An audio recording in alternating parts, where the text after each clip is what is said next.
The piano in the corner of the red lantern hammered out a tune that sounded like it had been dragged through the mud, missing keys and sharp notes clattering against the low timber ceiling. It was a Saturday night in the late 1880s, and the air inside the saloon was thick enough to chew. It smelled of stale beer, unwashed bodies, cheap tobacco, and the acrid tang of coal oil burning in the lamps that swung precariously from the rafters. Eliza moved through the haze like a ghost haunting her own life. She carried a tray laden with amber whiskey bottles and shot glasses that looked as if they had never been truly clean. Her feet ached with a deep, throbbing rhythm that seemed to echo the beat of the piano, shooting sharp pains up her calves and settling into the small of her back. She wore a dress of faded crimson silk, the lace at the cuffs fraying, the neckline cut lower than she would have ever chosen for herself. It was a costume, a uniform for a war she was losing every single day. She set the tray down on a table where 4 men were playing poker, their faces obscured by the shadows of their hats. One of them reached out and brushed his hand against her hip, a casual, claiming gesture that made her skin crawl. Eliza did not flinch. She had learned long ago that flinching only made it a game for them. Instead, she forced the corners of her mouth up into a shape that resembled a smile, though it did not reach her eyes. Her eyes were green, the color of river moss, and tonight they were dull with a fatigue that sleep could not cure. She was 22 years old, but she felt 100. As she turned back toward the bar, the noise of the room faded into a dull roar, and for a moment, she was not in the red lantern. She was back in the cramped, freezing interior of a covered wagon 3 years ago. She could smell the sickness that had clung to her brother, Thomas. She could hear the rattle of his breathing, the sound of a life slipping away because they did not have the money for a doctor or the medicine the apothecary in this very town had promised would save him. Eliza remembered the desperation that had driven her to Mr. Briggs, the owner of the saloon. She remembered begging for the loan, the $20 that would buy the elixir. She remembered Briggs's smile, oily and paternal, as he told her she could work it off. Thomas had died 2 days later, the medicine useless against the fever that had already consumed him. But the debt remained.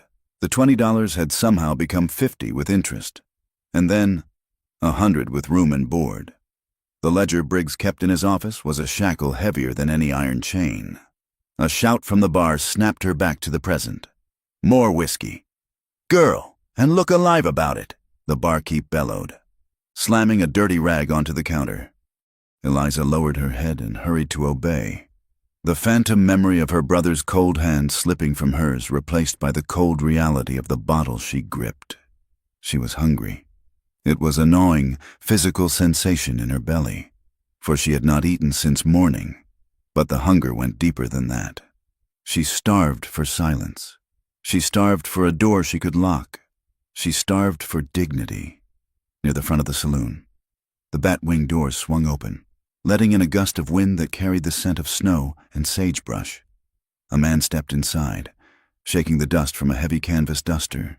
He looked different from the town drunks and the loud-mouthed gamblers. He moved with a deliberate slowness, favoring his left leg. This was Caleb. He was a cowboy in his early 30s, though the sun and wind had etched lines around his eyes that made him look older. He had just come in off the northern trail, driving a herd of stubborn longhorns up from the basin, and his bones felt like they were grinding against each other. His boss had sent him into town to secure supplies and have a drink, telling him to relax. Caleb did not know how to relax. He walked to the far end of the bar, finding a space where the shadows were deepest. He ordered a whiskey and nursed it, holding the glass in a hand that was calloused and scarred from years of rope burns and barbed wire. He did not turn his back to the room. He leaned against the polished wood, his hat pulled low, watching the room with eyes that missed nothing. There was a scar that ran from his lower rib cage around to his back, a souvenir from a range war in Texas that he tried hard to forget. It pulled tight when the weather turned cold, and tonight it was burning. He shifted his weight off his bad leg, the one a horse had crushed 5 years ago, and scanned the crowd. Violence had a smell. Caleb knew it well. It smelled like copper and sweat, and it hung heavy in the red lantern tonight. His gaze landed on the woman in the red dress. He watched Eliza weave through the tables. He noticed things other men ignored. He saw the way she held her left arm stiffly against her side, protecting a bruise he could not see but knew was there. He saw the way she swallowed hard before answering a man who spoke to her, bracing herself for whatever filth came out of his mouth.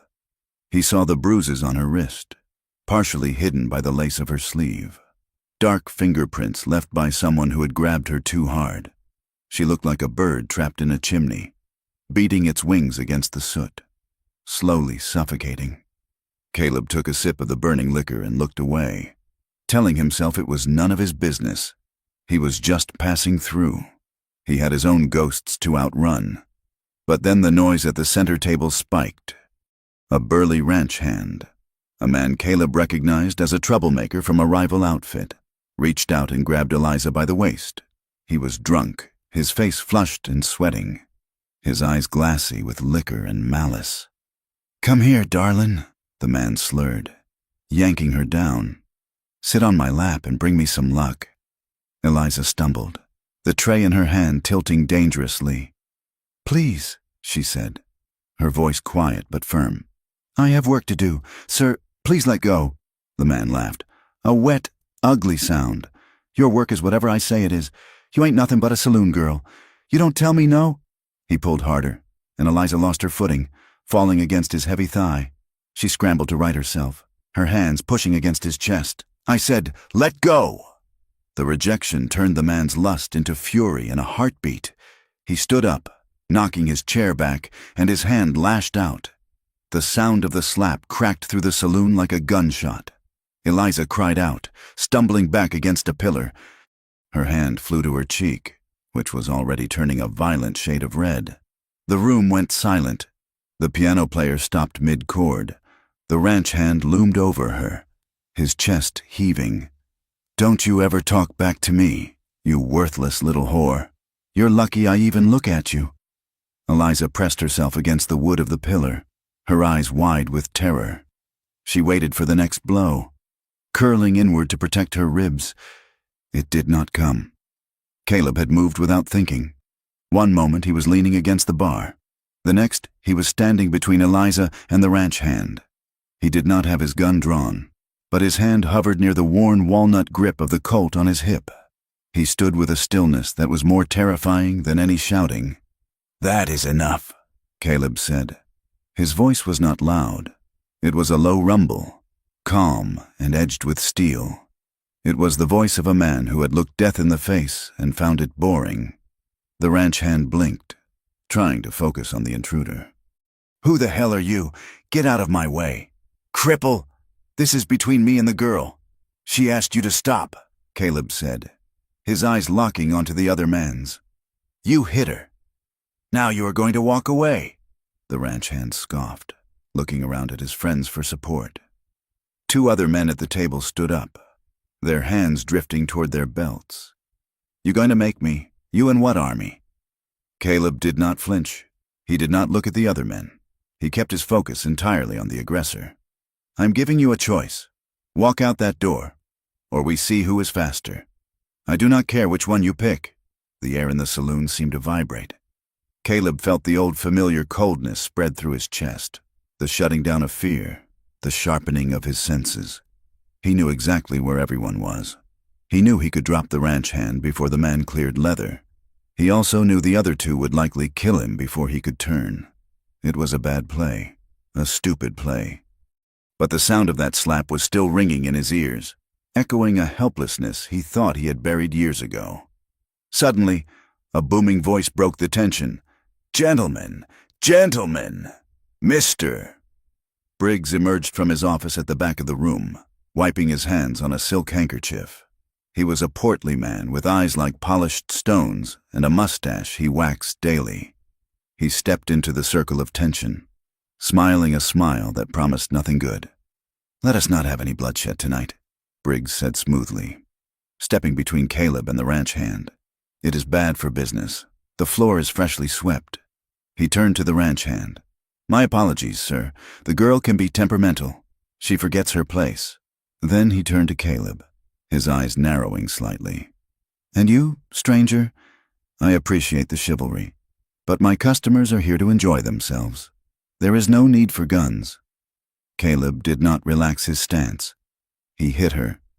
"She provoked him," Briggs said, his voice dropping an octave, losing its joviality. "And she is my property until her debt is cleared. Do not interfere with my property, Cowboy, unless you have $500 to buy her contract right now." Caleb's jaw tightened. He had $40 in his pocket, his pay for 3 months on the trail. He looked at Briggs, seeing the utter lack of humanity in the man's face. He looked at the 3 armed men facing him. Briggs smiled again, tight and dismissive. "Sit down. Friend, have a drink on the house. And you, Eliza, apologize to the gentleman for upsetting him." Eliza lowered her hand from her cheek. Her face burned, but the shame burned hotter. She looked at Caleb. She saw the tension in his shoulders, the way his hand was still poised to draw. She saw a man willing to die for a stranger. She could not let that happen. "I'm sorry," she whispered, her voice trembling. "I was clumsy. I did not mean to cause trouble." The ranch hand sneered. "See that you remember it next time." Briggs clapped his hands. "There, settled. Back to your games, boys." Caleb stood there for a long moment. He felt the weight of the room against him. He felt the bitter taste of bile in his throat. He wanted to burn the place down, but if he drew now, he would be dead in 3 seconds, and Eliza would still be trapped. He slowly let his hand drop from his waist.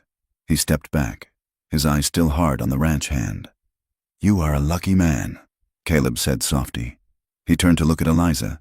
She was shrinking back into the shadows, clutching her tray against her chest like a shield. Her eyes met his, and the expression in them stopped his heart. There was gratitude there, vast and overwhelming, but behind it was a bottomless despair. Her lips moved, forming a silent plea. "Don't! Please don't die for me!" Caleb nodded once, a sharp, stiff motion. He turned and walked out the bat-wing doors, the laughter of the saloon erupting behind him like a taunt. That night, Eliza lay on the thin, lumpy mattress in the attic room she shared with 2 other girls. The room was freezing, the wind whistling through the cracks in the clapboard walls. Her cheek throbbed where she had been struck, but she barely felt it. She was thinking of the cowboy, Caleb. She had heard the barkeep say his name. She closed her eyes and saw his face again. It was not a handsome face. It was too rough, too weathered, but it was the first face in 3 years that had looked at her without seeing a commodity. He had looked at her with anger.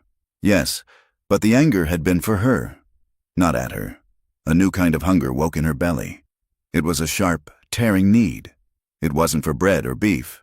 It wasn't even for sleep. It was a hunger to be seen, to be a person, to have value that wasn't measured in drinks served or nights sold. The memory of his hand hovering over his gun, the steel in his voice when he told the man to stop. It was a warmth she cupped close to her heart, terrifying and precious. The door to the attic creaked open. Eliza stiffened, feigning sleep. It was Mr. Briggs. He held a lantern, the light casting long, distorted shadows against the sloped ceiling. "Eliza," he said. She sat up slowly, clutching the thin wool blanket to her chin. "Yes, Mr. Briggs?" He stood in the doorway, blocking the exit. "You caused a scene tonight. I don't like scenes." "I apologized," she said, her voice steady despite her fear. "You did," he acknowledged, "but I have been thinking. You are getting older. Eliza, you are not as fresh as you used to be, and you are becoming difficult." Eliza said nothing. "I have a business associate," Briggs continued, examining his fingernails, "up in the Granite Peak mining camp. He needs women, tough women. The miners up there are demanding. They pay well for compliance." Eliza's blood turned to ice. Granite Peak was notorious. It was a hellhole cut into the side of a mountain, a place where law did not exist and women were used up and discarded like empty bottles. If the Red Lantern was a prison, Granite Peak was a death sentence. "I have sold your contract to him," Briggs said casually. as if discussing the price of cattle. "You leave in 2 days. The stage will take you as far as the pass, and his men will collect you there." "No," Eliza whispered. "Please, I have been paying. I have been working." "You have been paying interest," Briggs sneered. "The principal remains. And now, I have made a profit on you. Pack your things. Eliza, you are going to the mines whether you like it or not." He turned and left, taking the light with him, slamming the door shut. The darkness that rushed back into the room felt heavy, like earth being shoveled onto a coffin. Eliza sat in the dark, her breath coming in short, panicked gasps. The mines. She would not survive a month there. She would die in the dark, used and broken, and no one would even know where to bury her. She looked at the small, frosted window. Outside, the wind howled. A resolve hardened in her chest, brittle and sharp as glass. She would not go. She would rather freeze to death on the open plains. She would rather be torn apart by wolves. At least the wolves would only kill her once. The following evening, the sky turned the color of a bruised plum. The air grew heavy and still, the kind of pressure that built before a serious storm. Caleb stood by the cattle pens on the edge of town, checking the hooves of his gelding. The horse was a sturdy bay, reliable and calm, much like Caleb himself. The drive was over. His boss had paid him off that morning. He should have been moving on, heading south to find winter work in a warmer territory. But he hadn't left. He couldn't get the image of the green-eyed girl out of his head. He tightened the cinch on his saddle, his movements automatic. 2 men were leaning against the fence nearby, smoking rolled cigarettes and laughing. Caleb recognized them as hired guns who worked odd jobs for the local businesses. "Did you hear?" one man said, spitting a flake of tobacco. "Briggs is shipping that one with the green eyes up to Granite Peak." The other man chuckled. "The quiet one. God help her. That camp eats people alive. She won't last a week." "Good riddance," the first man said. "She was too haughty for a whore anyway. Maybe the miners will teach her some manners before they break her." They laughed again. A cruel, scraping sound. Caleb stood frozen, his hand gripping the leather strap of his saddle. The cruelty of it twisted in his chest like a knife. Granite Peak. He knew of it. It was a place where men went to disappear and women went to die. He looked up at the sky. Thick slate-gray clouds were rolling in from the north, swallowing the tops of the distant mountains. The temperature was dropping fast. A winter storm was coming.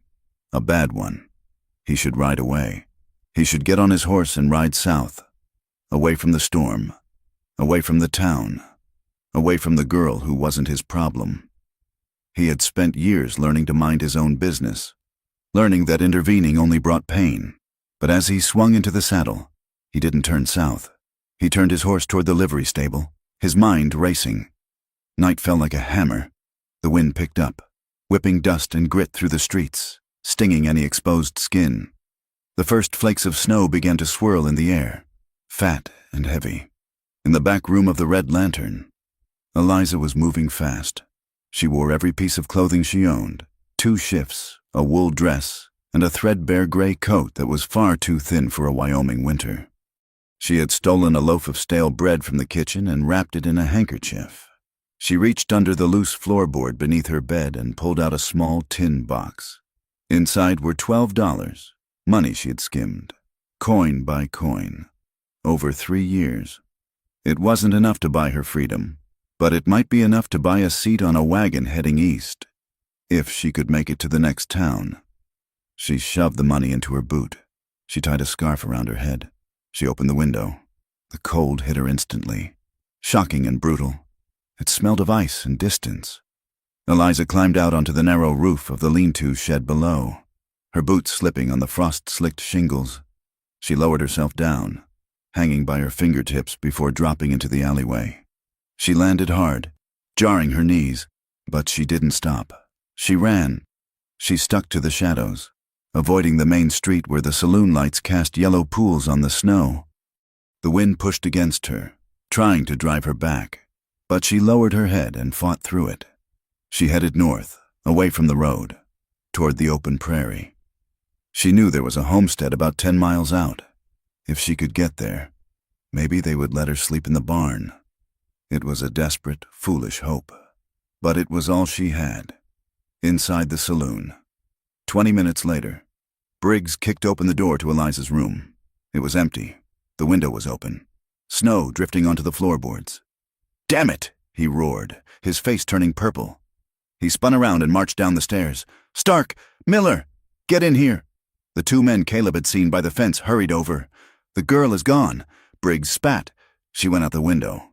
She can't have got far. Get your horses. It is blowing up a storm out there." "Mr. Briggs," Stark said, looking at the windows rattling in their frames. "I don't care if it is raining fire," Briggs shouted. "She owes me $500 or the price of the contract. Go get her. Bring her back breathing.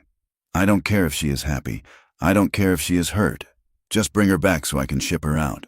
The men nodded, seeing the promise of a bonus in Briggs's eyes. They grabbed their rifles and headed for the door. Caleb was at the livery stable, just finishing bedding down his horse for the night. He had told himself he was staying because of the storm. He had told himself it was suicide to ride in this weather. He heard the saloon door bang open down the street. He heard the shouting. He heard the sound of galloping hooves as two riders tore out of town, heading north into the dark. Caleb stood in the doorway of the stable, the lantern in his hand swaying in the wind. He knew. He didn't need to ask. He knew exactly what was happening. Eliza had run, and the wolves were chasing her. He looked at the warm pile of straw where he was supposed to sleep. He looked at his horse, tired but strong. If he stayed, he would be warm. He would be safe. He would wake up tomorrow, drink coffee, and ride south. He would live a long, quiet life. If he went, he was riding into a blizzard. He was riding against two armed men. He was riding for a woman who was nothing to him, just a pair of sad green eyes and a bruise on a wrist. Caleb cursed softly, a low, bitter sound in his throat. He blew out the lantern and walked back to his horse. "Sorry, boy," he murmured, stroking the animal's neck. "We are not done yet." He threw the saddle back onto the horse, his movements precise and fast. He checked his Winchester rifle in the scabbard. He checked the Colt at his hip. He pulled his hat down low and tied his scarf tight around his face. He mounted up and rode out of the stable. The wind hit him like a physical blow, screaming in his ears. The snow was falling harder now, a white curtain dropping over the world.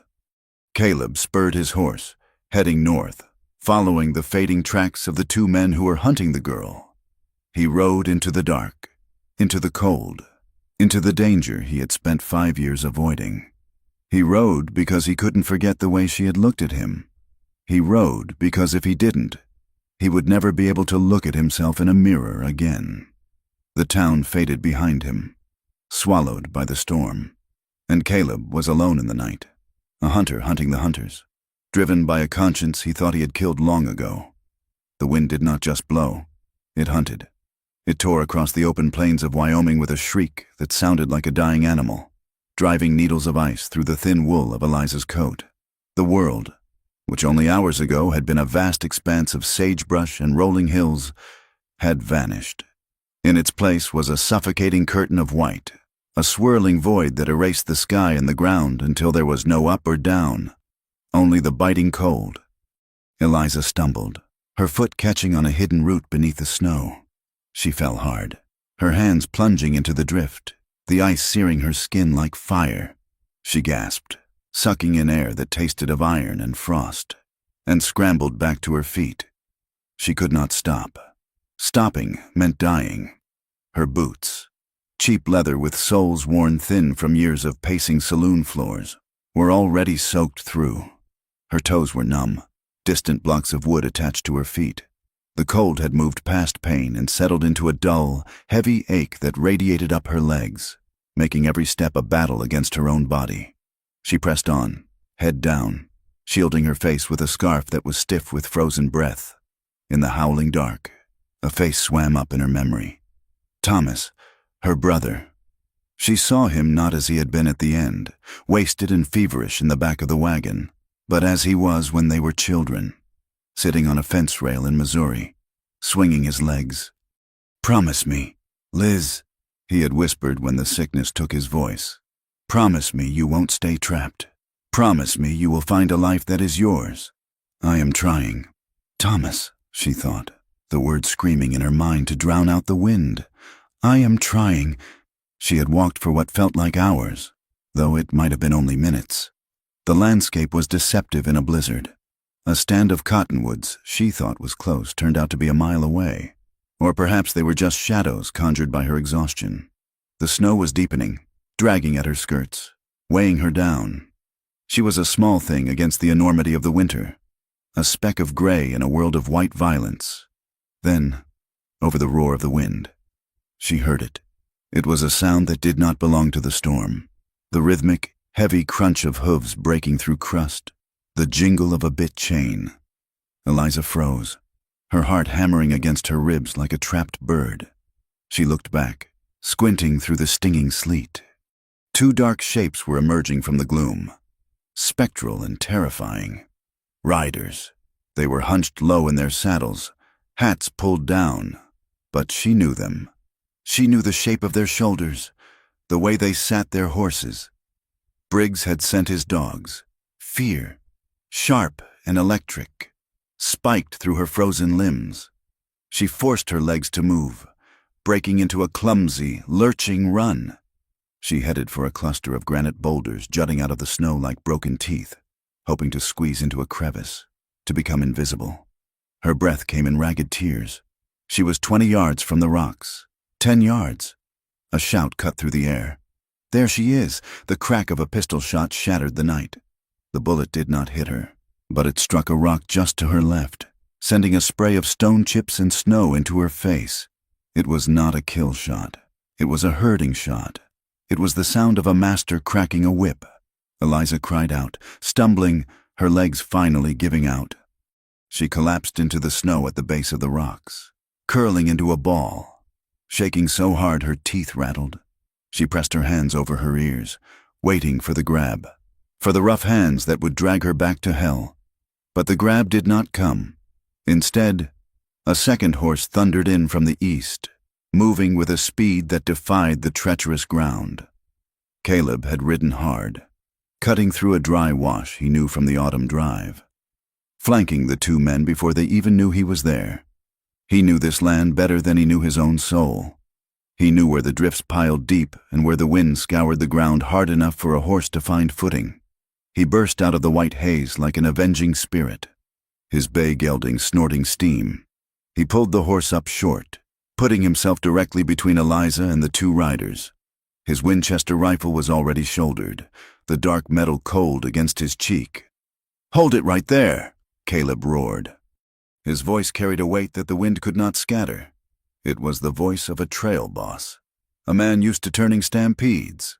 The two riders, Stark and Miller, yanked on their reins, their horses rearing in confusion. They had expected a terrified girl, not a man with a rifle leveled at their chests. "Who is that?" Stark shouted, squinting against the snow. "Move on! Stark!" Caleb called back. His tone dropped, becoming flat and deadly. "Turn those horses around and ride back to town. It is the cripple," Miller sneered, though his hand hovered uncertainly near his holster. He knew Caleb's reputation. He knew about the scar. "Get out of the way. Cowboy, that girl is Briggs's property. We have orders. And I have a Winchester," Caleb said. The lever action clicked loudly as he cocked it, a mechanical sound that promised a sudden end. "You want to die out here in the freeze for $50? Is that what your life is worth? She belongs to Briggs." Stark yelled, frustration warring with self-preservation. "She owes me money," Caleb lied smoothly. The words tasted like ash, but he knew these men. They did not understand mercy, but they understood greed. "She picked my pocket before she ran. I am claiming what is mine. You tell Briggs he can take it up with me when the snow clears." The two men hesitated. The wind howled around them, a banshee scream that promised death to anyone foolish enough to linger. They looked at Caleb, sitting steady as a rock, the rifle barrel not wavering an inch. Then they looked at the huddled lump of gray coats in the snow behind him. "To hell with this," Miller muttered. "I am not freezing to death for a skirt. Let him have her. Briggs will skin him alive later anyway." Stark spat on the ground. "You are a dead man," Cowboy. You know that? Caleb did not answer. He just kept the rifle aimed at the center of Stark's chest, with a final curse. The two men wrestled their horses around and kicked them into a gallop, disappearing back into the storm as quickly as they had come. Caleb held his position for a long minute, waiting until the sound of their hoofbeats was swallowed by the wind. Only then did he lower the rifle and slide it back into the scabbard. He dismounted, his bad leg protesting the sudden drop, and limped over to the rocks. "Eliza," he said. She did not move. She was a heap of snow-covered wool, motionless. Caleb knelt beside her, brushing the snow from her shoulders. He turned her over gently. Her face was pale as milk, her lips a shocking shade of blue. Her eyes were half open, glazed and unseeing. She was mumbling, words tumbling out in a slur of delirium. "No, not the attic. Please, I paid. Eliza," Caleb said, his voice rough with worry. He pulled off his gloves and pressed his hands to her cheeks. She was ice cold. The hypothermia was setting in deep.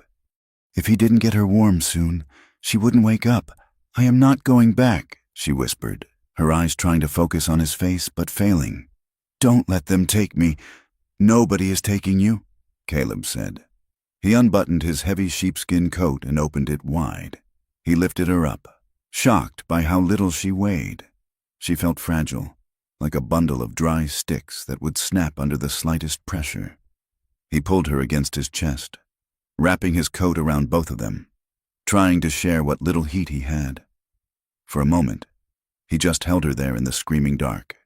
It was the first time he had held a woman in years, and there was no romance in it, only a fierce, desperate drive to keep a small flame from flickering out. But as her head lolled against his shoulder, something in Caleb's chest tightened, a searing mark of responsibility that branded him right then and there. "We have to go," he told her, though he knew she couldn't understand. He lifted her fully into his arms. He gritted his teeth against the strain in his back and leg, carried her to his horse, and managed to hoist her into the saddle. He swung up behind her, wrapping his arms around her waist to keep her upright, burying her face in the fur of his collar. "Let us go, boy," he urged the horse. "Find the cabin." The line cabin was little more than a scar on the side of the foothills, a low structure of rough-hewn logs half buried in a drift. It had been built by cattlemen 20 years ago and abandoned to the rats and the spiders, but it had a roof and a stone chimney. Caleb kicked the door open, carrying Eliza inside. The air within was stale and frigid, colder in some ways than the wind outside because it was a still, dead cold. He laid her on the single wooden bunk in the corner, which was piled with dry pine boughs and a rotting mattress. He moved with frantic efficiency. He found the wood pile in the corner, mercifully dry, and shoved kindling into the hearth. His hands were clumsy clubs, his fingers stiff and uncooperative. He struck a match against the stone. It fizzled and died. He struck another. The flame flared, blue and orange, and caught the dry moss. "Come on," he hissed. "Burn!" The fire caught. The flames licked up the wood, casting dancing shadows on the logs. The cabin began to fill with a faint, flickering orange light. Caleb turned back to Eliza. She was shivering now, violent, whole-body tremors that rattled her teeth. Her clothes were a frozen shell. He knew what he had to do. He hesitated for only a second, the propriety of the world outside warring with the necessity of survival in here. If he left her in those wet clothes, she would die of pneumonia before morning. "Forgive me, ma'am," he whispered. He approached the bunk. His hands, usually so steady with a rope or a gun, trembled slightly as he undid the buttons of her coat. He peeled the sodden gray wool away. Beneath it, her dress was soaked through, clinging to her skin like a second, freezing skin. He worked quickly, keeping his eyes on his task, trying to detach himself from the intimacy of it. He unlaced her boots, pulling them off and rubbing her numb feet briskly to get the blood moving. He unhooked the bodice of her dress. He stripped away the layers of wet fabric until she was left in her thin cotton shift. She moaned softly, a sound of distress, and tried to curl away from him. "It is all right," Caleb said, his voice low and soothing. Just getting you warm." He grabbed the dry blankets from his saddle roll, rough wool, smelling of horse and tobacco, but dry, and wrapped them around her, tucking the edges in tight. He took his own scarf, warmed it by the fire, and wrapped it around her head to dry her damp hair. He sat back on his heels, exhausted. Watching her, he felt like an intruder. He had seen the bruises on her arms, the thinness of her ribs, the scars of a hard life written on her skin. He felt a surge of anger so potent it made him dizzy. Anger at Briggs, at the men who had used her, at a world that allowed such things to happen. He built the fire up until it roared. He melted snow in a tin cup and held it to her lips, coaxing her to swallow. She coughed, choking a little, but drank. As the night wore on, the shivering stopped, replaced by a burning fever. The heat he had forced into her body seemed to ignite something volatile. Eliza began to thrash. She kicked at the blankets, muttering in a language of fear. "No, the lock is broken. He is coming in." Caleb sat on an overturned crate by the bunk, his eyes gritty with fatigue. He reached out and caught her flailing hand. "Eliza, you are safe. Don't touch me," she cried out, her eyes flying open but seeing nothing. Her gaze was fixed on the ceiling, wide and terrified. "It hurts." "Please, I don't have any more money." Caleb flinched. The words were a gut punch. He leaned closer, keeping his voice steady, a drone of comfort against the chaos in her mind. "Nobody is asking for money. Nobody is hurting you. Look at me." She didn't look. She twisted, trying to pull her hand away. "Blood. There is blood on the floor." "Thomas?" "I am here," Caleb said. He didn't know who Thomas was, but he knew the tone of grief. He stroked the damp hair back from her forehead. His calloused fingers were gentle, a contrast to the violence she was reliving. He spent the night murmuring lies that he hoped would become truths. "I won't let them in. You are safe here. The door is barred. No one touches you unless you say so." Sometime near dawn, the fever seemed to break, or at least recede. Eliza stopped thrashing. Her breathing evened out, becoming a shallow rhythm. But in the quiet, her hand moved. She reached out, blindly, her fingers seeking purchase. She found his wrist. Her grip was weak, barely a flutter, but she held on with desperation. "Don't go," she whispered, her voice a dry rasp. "It is too dark." Caleb looked down at her hand on his wrist. Her fingers were small, pale against his weathered skin. He could feel the fragile pulse in her fingertips. He had been planning to move to the other side of the cabin, to give her space, to sleep by the door. "I am not going anywhere," he said. He stayed. He sat on the crate, his back aching, his leg throbbing, watching the fire turn to embers and feeding it again. He let her hold him, an anchor in the storm, until the gray light of morning began to seep through the cracks in the logs. Eliza woke to the smell of wood smoke and old wool. Her head felt heavy, stuffed with cotton, but the terrifying heat of the fever was gone. She opened her eyes. Above her was a ceiling of rough timber, stained with soot. She was warm. Heavy blankets pinned her down. Memory returned in jagged shards. The snow, the gunshots, the cold that had eaten her bones. She sat up with a gasp, clutching the blanket to her chest. She looked down and realized she was not wearing her dress. Panic, cold and instant, flooded her veins. "Where?" "Easy," a voice said from the shadows. Eliza jerked her head around. A man was sitting by the hearth, whittling a piece of wood with a small knife. He stopped and looked up. It was the cowboy, Caleb.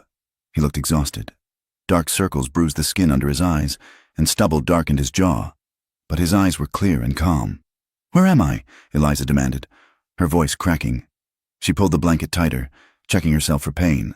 For the familiar aches of violation, there were none, only the stiffness of the cold. "What do you want?" "We are in a line cabin, north of town," Caleb said. He set the wood and knife down slowly, showing his empty hands. "I found you in the snow. Briggs' men were closing in. I sent them away." Eliza stared at him, her mind racing. "You sent them away? Why? Because they were going to kill you, or worse, he said simply. And my clothes? She asked, the accusation sharp in her tone. They were frozen stiff. He said, You would have died. I took them off. I didn't look more than I had to, and I didn't touch anything I didn't have to. Eliza watched him, looking for the lie. She knew men. She knew the shifting eyes, the smirk of a secret kept. Caleb just looked at her, steady and grave. You were freezing, he added. I wrapped you up, that is all. Eliza slumped back against the wall, the adrenaline draining away, leaving her weak. She looked at the fire. Why? Caleb poked at the embers with a stick. I don't know, he admitted. Didn't seem right to leave you. He stood up, groaning slightly as his bad leg took his weight. He walked to a pot sitting near the fire. I melted some snow. We have beans and some dried beef. You need to eat. He ladled a portion into a tin plate and brought it to her. He didn't come too close. He set it on the edge of the bunk and stepped back, giving her room. Eliza looked at the food, her stomach cramped with hunger. She reached for the spoon, her hand shaking. Thank you, she whispered. Don't thank me yet, Caleb said, moving back to his spot by the fire. The storm is still blowing. We are snowed in. Could be days before we can move. The days that followed were a strange, suspended reality. The world outside ceased to exist, reduced to the white howl against the walls. The cabin was a tiny, dim universe of two. They fell into a rhythm born of necessity. Caleb tended the fire. He went out into the storm for brief, freezing minutes to gather firewood from the stack under the eaves. He melted snow for water. Eliza, as her strength returned, took over the cooking, such as it was. She mended a tear in Caleb's coat with a needle and thread she found in her pocket. The intimacy was unavoidable in such a small space, but it was an intimacy of survival, not romance. They were like two soldiers in a foxhole. Eliza watched him with the wary eyes of a feral cat. She watched him turn his back completely whenever she needed to use the chamber pot or adjust her dress, which had dried stiff and wrinkled. She watched him sleep by the door, his gun within reach, placing himself between her and the world. He never crowded her. He never made a comment about her appearance. He spoke little, and when he did, it was about practical things, the wood supply, the wind, the leak in the roof that dripped icy water into the corner. Slowly, the knot of terror in Eliza's chest began to loosen. It didn't disappear, but it allowed her to breathe. She realized that this man was different. He carried a heavy sadness, a silence that matched her own. One evening, after a meal of beans and stale biscuits, Caleb sat by the fire, cleaning his gun. Eliza sat on the bunk, her knees drawn up. You have a limp, she said. It was the first personal question she had asked. Caleb didn't look up. Horse rolled on me. 5 years back, Texas. Does it hurt when it is cold? He said, It is cold now. He shrugged. Life is cold. Eliza looked down at her hands. You stood up for me in the saloon. No one has ever done that. I didn't do much, Caleb said, his voice bitter. I backed down. You stayed alive. Eliza said, That is doing something. Caleb looked at her then, his eyes dark. Staying alive isn't always the hard part. Eliza, it is living with what you did to stay that way. The words hung in the air, heavy and unexplained. Eliza sensed a ghost in the room, something that haunted him just as Thomas haunted her. She didn't press. She understood the weight of the past. The fourth night was the worst. The wind shifted, screaming down the chimney, sending puffs of ash into the room. Eliza was asleep, but it was a thin, restless sleep. In her dream, she was back at the Red Lantern. Briggs was there. He was laughing, his face twisting into a demonic mask. He was reaching for her throat. You are mine, Eliza. You are bought and paid for. Suddenly, a loud crack echoed through the cabin, a heavy branch from the pine tree outside snapping under the weight of the snow and slamming against the roof. Eliza bolted upright with a scream that tore her throat. No, get off me. She was not in the cabin anymore. She was in the dark, trapped, fighting hands that were too strong. She scrambled back against the logs, clawing at the air, her breath coming in hyperventilating gasps. "Eliza!" The voice was deep and close. A shadow loomed over her. A man. She lashed out, her nails raking across fabric. "Don't touch me! Eliza! It is Caleb! It is just a branch! Wake up!" He caught her wrists. He didn't pin her down. He didn't force her. He just held her hands, firmly, creating a bridge between her panic and reality. "Eliza, look at me." She blinked, her eyes wide and unseeing, tears streaming down her face. She looked at the man holding her. The firelight danced in his eyes. They were not cruel eyes. They were terrified, but steady. "Caleb?" she choked out. "I am here," he said softly.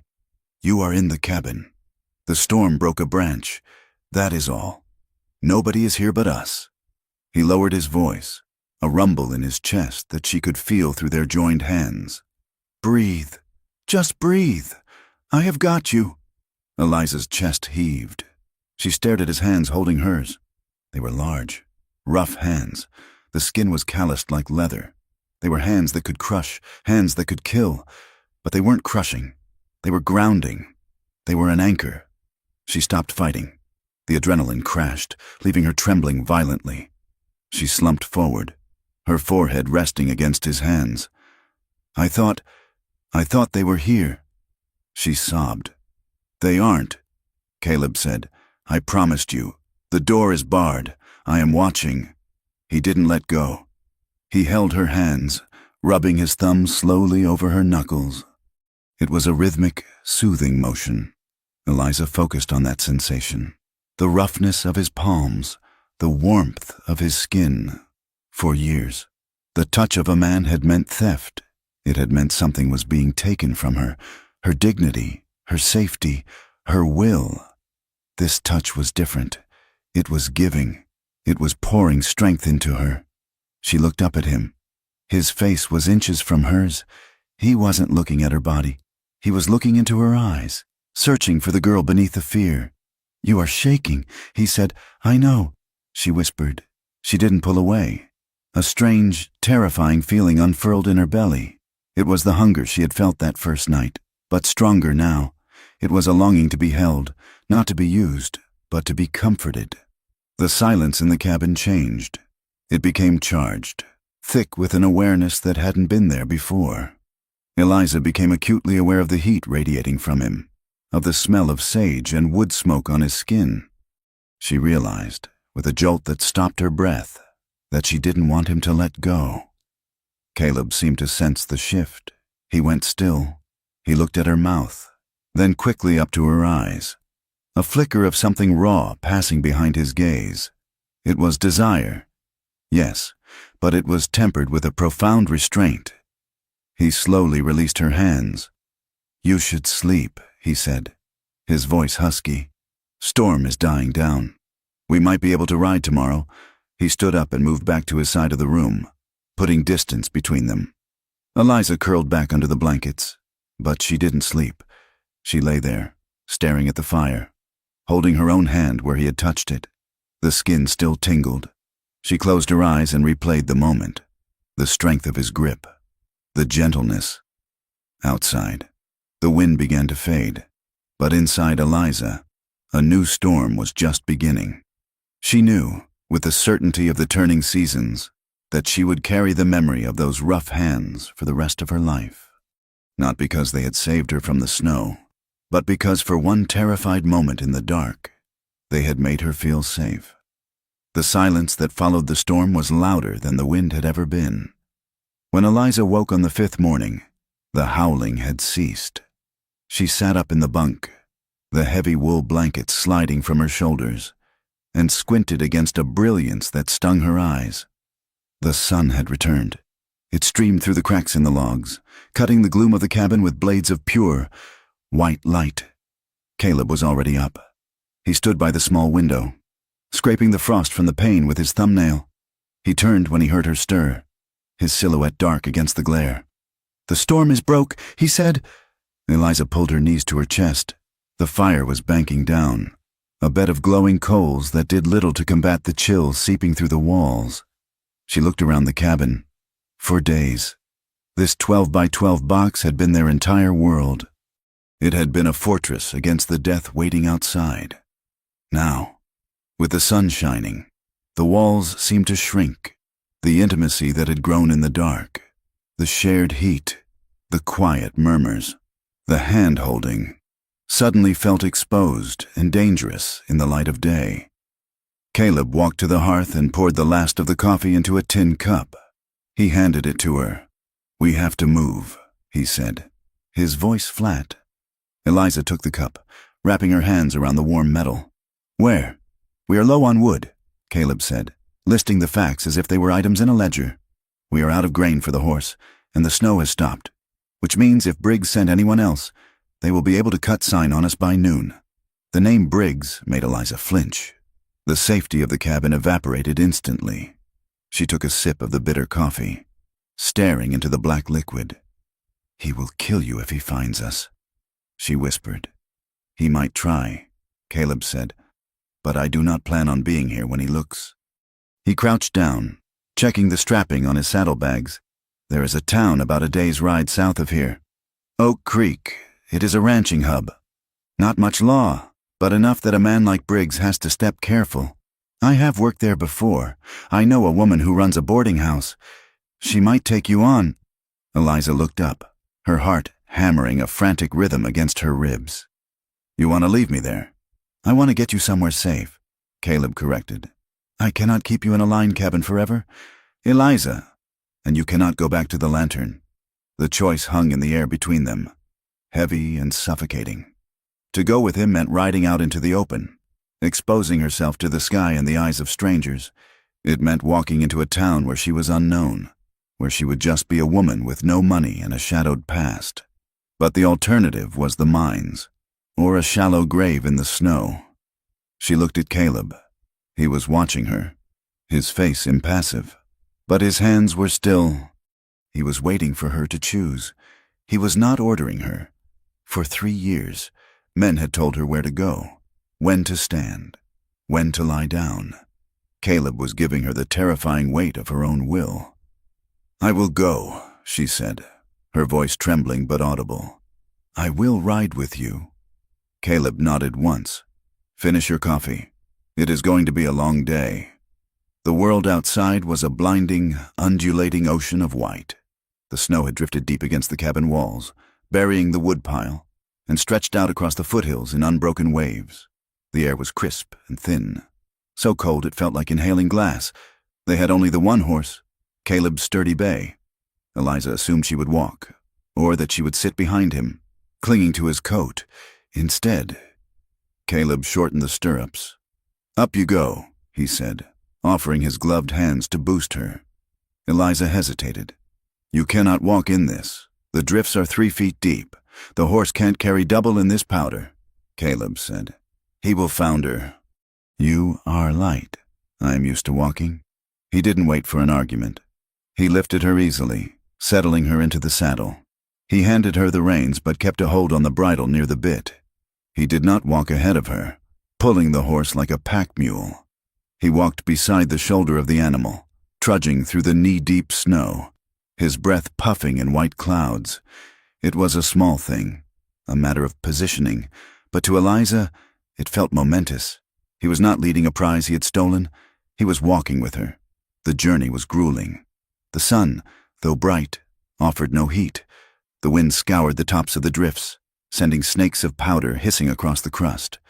Eliza's feet in her boots, which Caleb had dried by the fire, grew numb within the hour.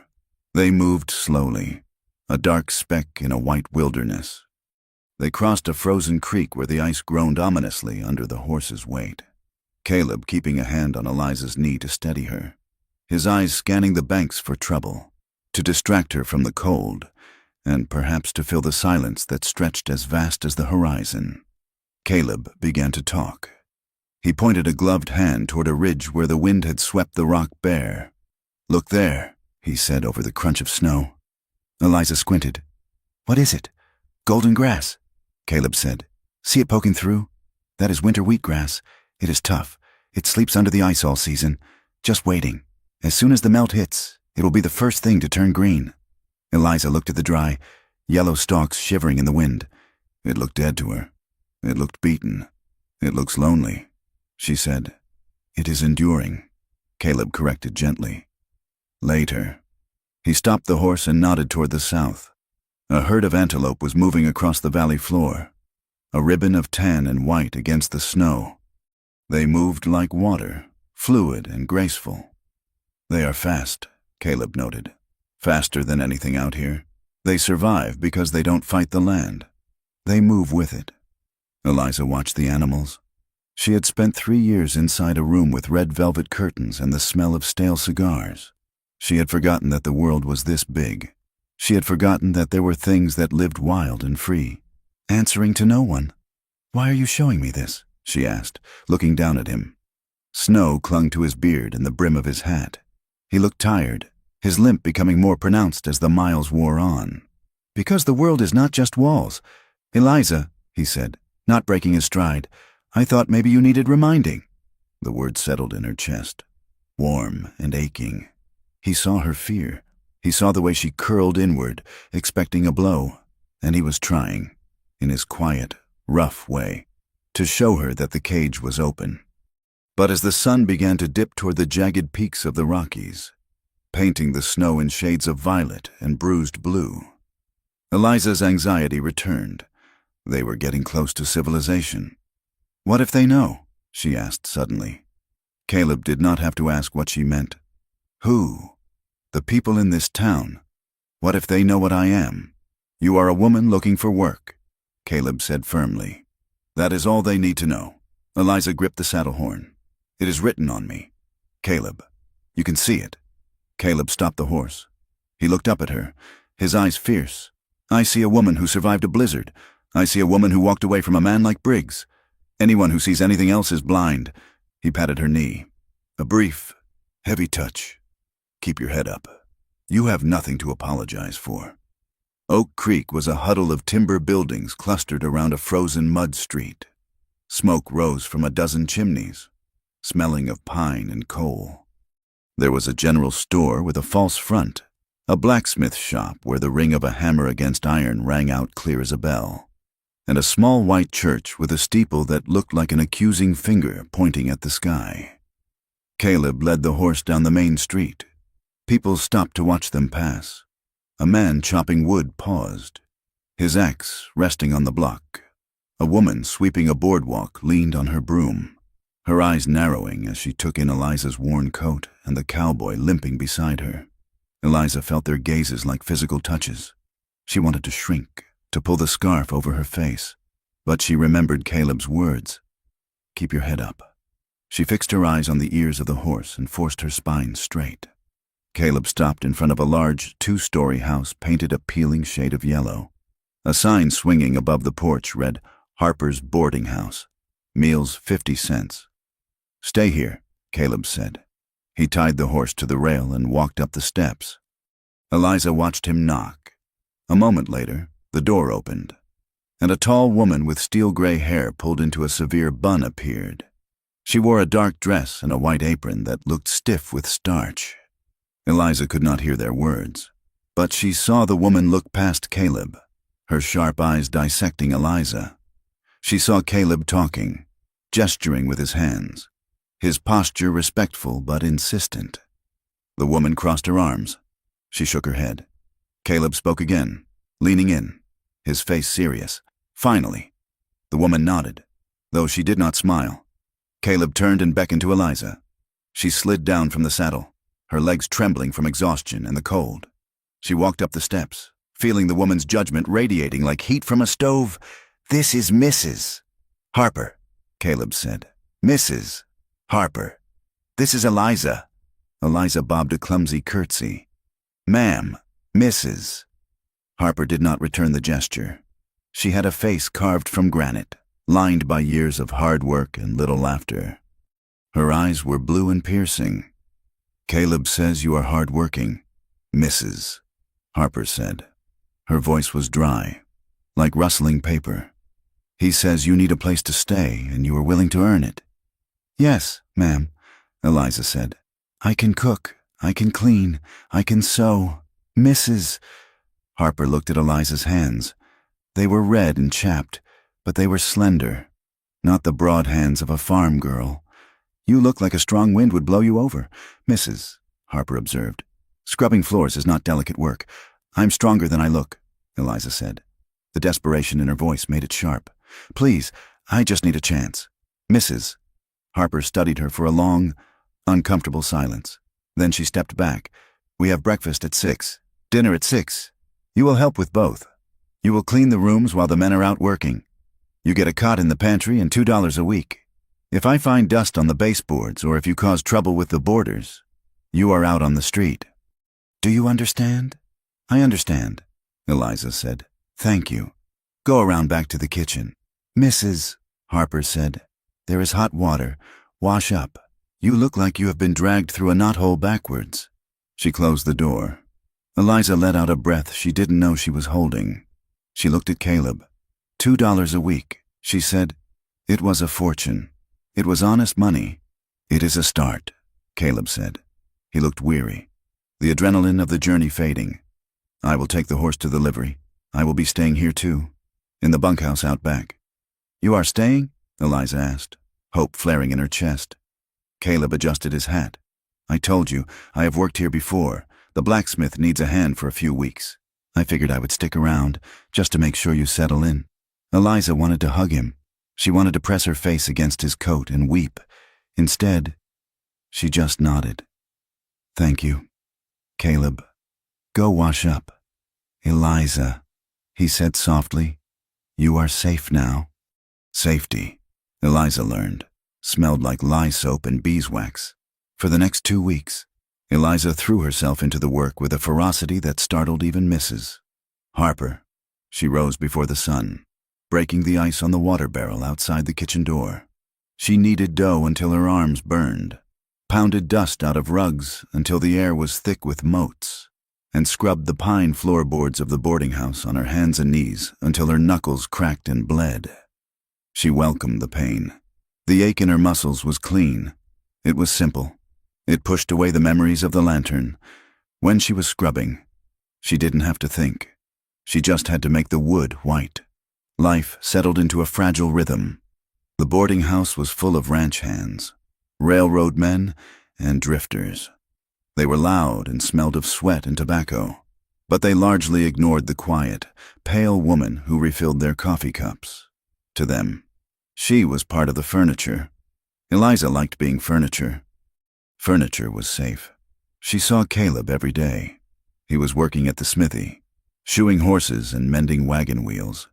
She would see him in the evenings when he came into the dining room for supper. He would sit at the end of the long table, listening to the other men joke and boast, saying little, but he would catch her eye when she brought the platter of biscuits. He would give her a nod, a microscopic dip of his chin that said, "I see you. You are doing good." Sometimes, in the lull of the afternoon, she would find him chopping wood for the kitchen stove.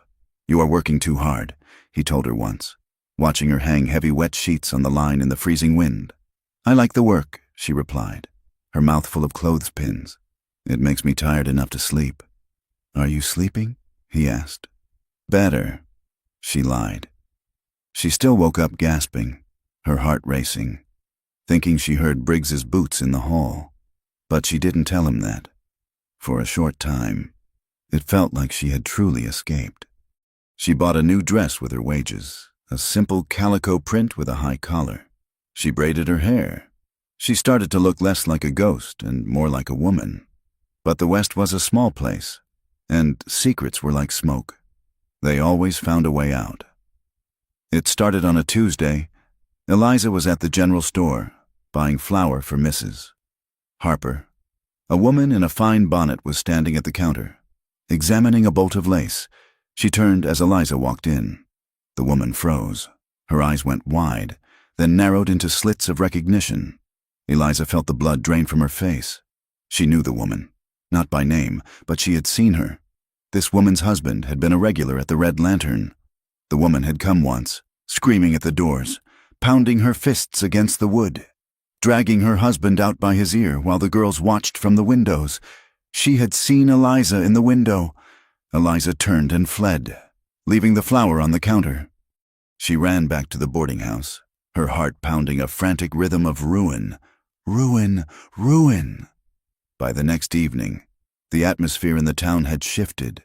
It was subtle at first, a silence that fell when she walked into a room, heads leaning together in church when she walked past on the street.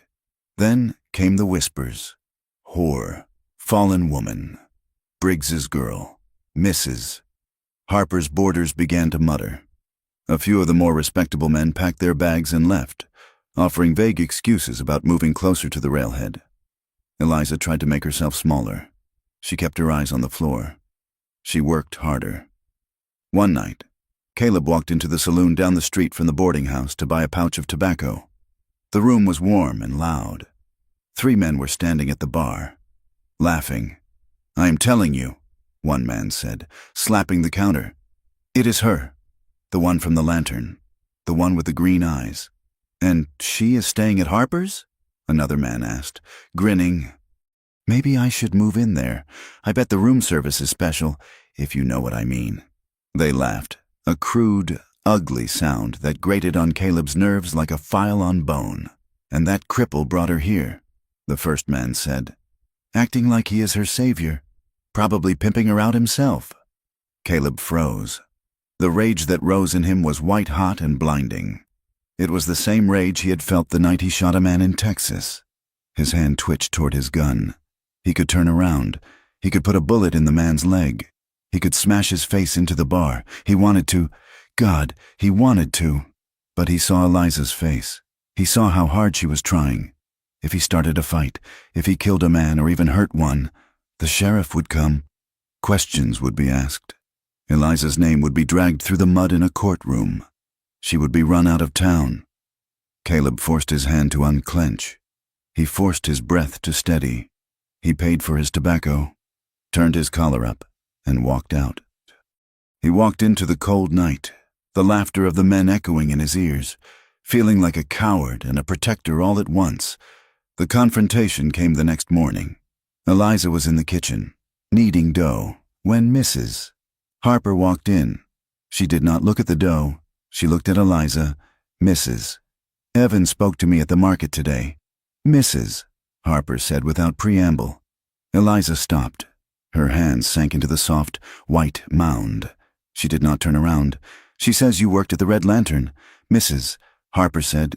"She says you are that you sold yourself." Eliza closed her eyes. She could lie. She could say the woman was mistaken. She could say it was a cousin, a sister, anyone but her, but she was tired of lying. The lie was a weight she could no longer carry. She wiped her flour-dusted hands on her apron and turned to face Mrs. Harper. She lifted her chin. "She is right," Eliza said. "I worked there." "Mrs." Harper's lips thinned. "You didn't tell me. You didn't ask," Eliza said.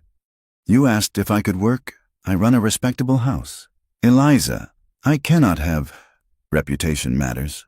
I did what I had to do," Eliza said, her voice shaking but defiant. "My brother was dying. I needed money for medicine. I borrowed it from a man who wouldn't let me pay it back with anything but myself. I didn't choose it, but I survived it.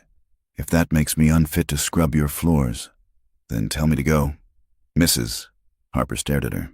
For a long moment, the only sound was the crackle of the wood in the stove. "Mrs." Harper looked at the defiant tilt of Eliza's chin, the raw honesty in her green eyes. She saw the scars of a hard life, scars she perhaps recognized from her own history. "Mrs." Harper sighed, a sound that seemed to deflate her rigid posture. "3 men left this morning," she said. "I am sorry," Eliza whispered. "Mrs." Harper walked over to the stove and poured herself a cup of coffee. "I don't care about Mrs. Evans. She is a gossip and a harpy. But this is a small town. Eliza, people are small-minded." She took a sip. "You are the best worker I have ever had.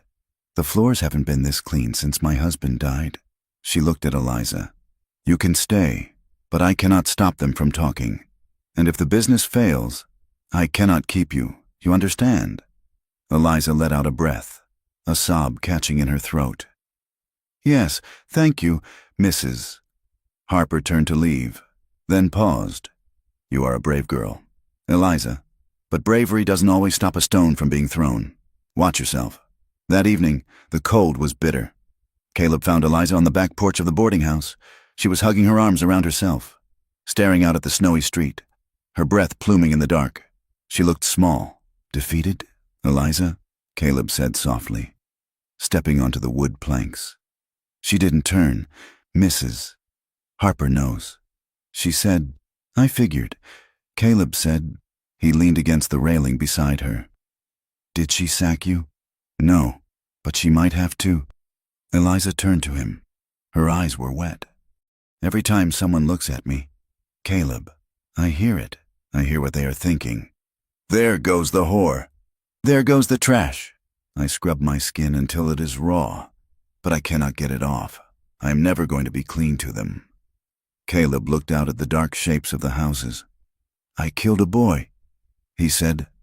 Eliza blinked, the confession stopping her tears. What? It was in Texas, Caleb said, his voice low and distant. The Lincoln County War. I was riding for the Chisholm outfit. We were pinned down in an arroyo. Bullets were flying everywhere. I saw a rifle flash from the brush. I fired. He paused, rubbing his thumb over the scarred wood of the railing. When the shooting stopped, I went to look. It was a kid. Couldn't have been more than 16. He wasn't even shooting at me. He was just scared, firing into the air. He looked at Eliza. His brother was the foreman of the other outfit. He swore he would see me hang. He put it out that I executed the boy, that I shot him in cold blood while he was surrendering. That is not true, Eliza whispered. Doesn't matter what is true, Caleb said. Matters what people say. I had to leave Texas. Everywhere I went, the story followed me. There goes the baby killer. There goes the butcher. He turned to her, his eyes intense. I spent 5 years running from a lie. Eliza, I let it eat me up. I thought I was what they said I was. But I learned something. What? She asked. That the only person who has to live in your skin is you. He said, they can talk. Let them talk. They don't know what it was like in that wagon with your brother. They don't know what it was like in that cabin. You do. Eliza looked at him. She saw the pain etched into his face, the weight he carried. It mirrored her own. They were two broken things, trying to stand up in a world that wanted to keep them down. She felt a sudden, aching closeness to him. The distance between them collapsed. Come with me, Caleb said suddenly. Where? The barn. It is freezing out here. They walked to the barn behind the house. It was warm inside, smelling of hay and horses. Caleb lit a lantern and hung it on a nail. The golden light pushed back the shadows. From the house next door, faint music drifted through the walls. Someone was playing a fiddle, a slow, mournful waltz. Shenandoah. Caleb took his hat off and set it on a bale of hay. He turned to Eliza. Dance with me, he said. Eliza stared at him. Here? Now? Why not? Caleb said. He held out his hand. His palm was open, rough and scarred. Eliza's heart pounded. She looked at his hand. For years, men's hands had been demands. Take this. Do this. Be this. Caleb's hand was an invitation. She reached out and placed her hand in his. His fingers closed around hers, warm and solid. He pulled her gently closer. He placed his other hand on her waist. He did not pull her tight. He left space between them, respectful space. They began to sway to the muffled music. The straw crunched softly under their boots. They moved in a small circle in the lantern light. Eliza looked up at him. His face was shadowed, but his eyes were locked on hers. He looked at her with such intensity that her breath caught. She rested her head against his chest. She could hear his heart beating through his heavy coat. Thump, thump, thump, thump. It was a steady, reassuring rhythm. She felt safe. For the first time in forever, she felt like a woman in the arms of a man, not a product in the hands of a buyer. The music swelled. Caleb's hand on her waist slid up slightly, resting between her shoulder blades. It was a tender touch. He stopped moving. Eliza lifted her head. They were standing very close now. The air between them was thick, charged with the same electricity that had been in the cabin, but stronger now. Caleb's gaze dropped to her lips. Then back to her eyes. He leaned down, slowly, giving her every second to pull away. Eliza felt a rush of heat. She wanted him. She wanted to erase the memory of every other man with the touch of this one. She tilted her face up. His lips brushed hers, soft as a moth's wing. And then the panic hit. It was not a thought. It was a reflex, a memory of stale whiskey breath, of rough stubble, of weight pinning her down. The feeling of being trapped, the feeling of a cage door slamming shut. "No!" Eliza gasped. She shoved him away, stumbling back into a stack of hay bales. She wiped her mouth with the back of her hand, her eyes wide with horror. "I cannot!" she cried. "I cannot do it!" She expected anger. She expected him to grab her, to demand why she had let him on. Caleb didn't move. He stood where he was, his hands raised slightly, palms out. "It is all right, Eliza," he said. His voice was calm, though she could see the tension in his jaw, the hurt in his eyes. "I am dirty," she sobbed, shaking her head. "I am broken. Caleb, I don't know how to be. I don't know how to want it without feeling like I am back there." Caleb lowered his hands. "You are not dirty," he said fiercely. "You are wounded. There is a difference." He took a step toward her, but stopped when she flinched. "I am sorry," she wept. "I want to, I do, but I cannot." "Then we wait," Caleb said. He looked at her with a patience that broke her heart. "We go at your pace. Eliza, I don't want you if it costs you your peace. I don't want anything from you that you don't give freely. If that takes a month, fine. If it takes 10 years, fine." Eliza looked at him through her tears. He meant it. He really meant it. The desire was still there, a knot of heat in her chest, but it was tangled with the fear. It was a bittersweet pain. She realized then how deeply she loved him, and how terrifying that love was, because now she had something to lose. "I am sorry," she whispered again. "Stop apologizing," Caleb said gently. "Come here. No kissing. Just stand with me." Eliza hesitated, then took a step forward. Caleb opened his arms. She stepped into them, burying her face in his chest. He held her, his chin resting on the top of her head. They stood there in the barn, swaying slightly as the music faded into silence. Two scarred people holding each other up against the dark. Outside, the wind picked up again, whistling around the eaves, whispering that the storm wasn't truly over yet. The past was not done with them.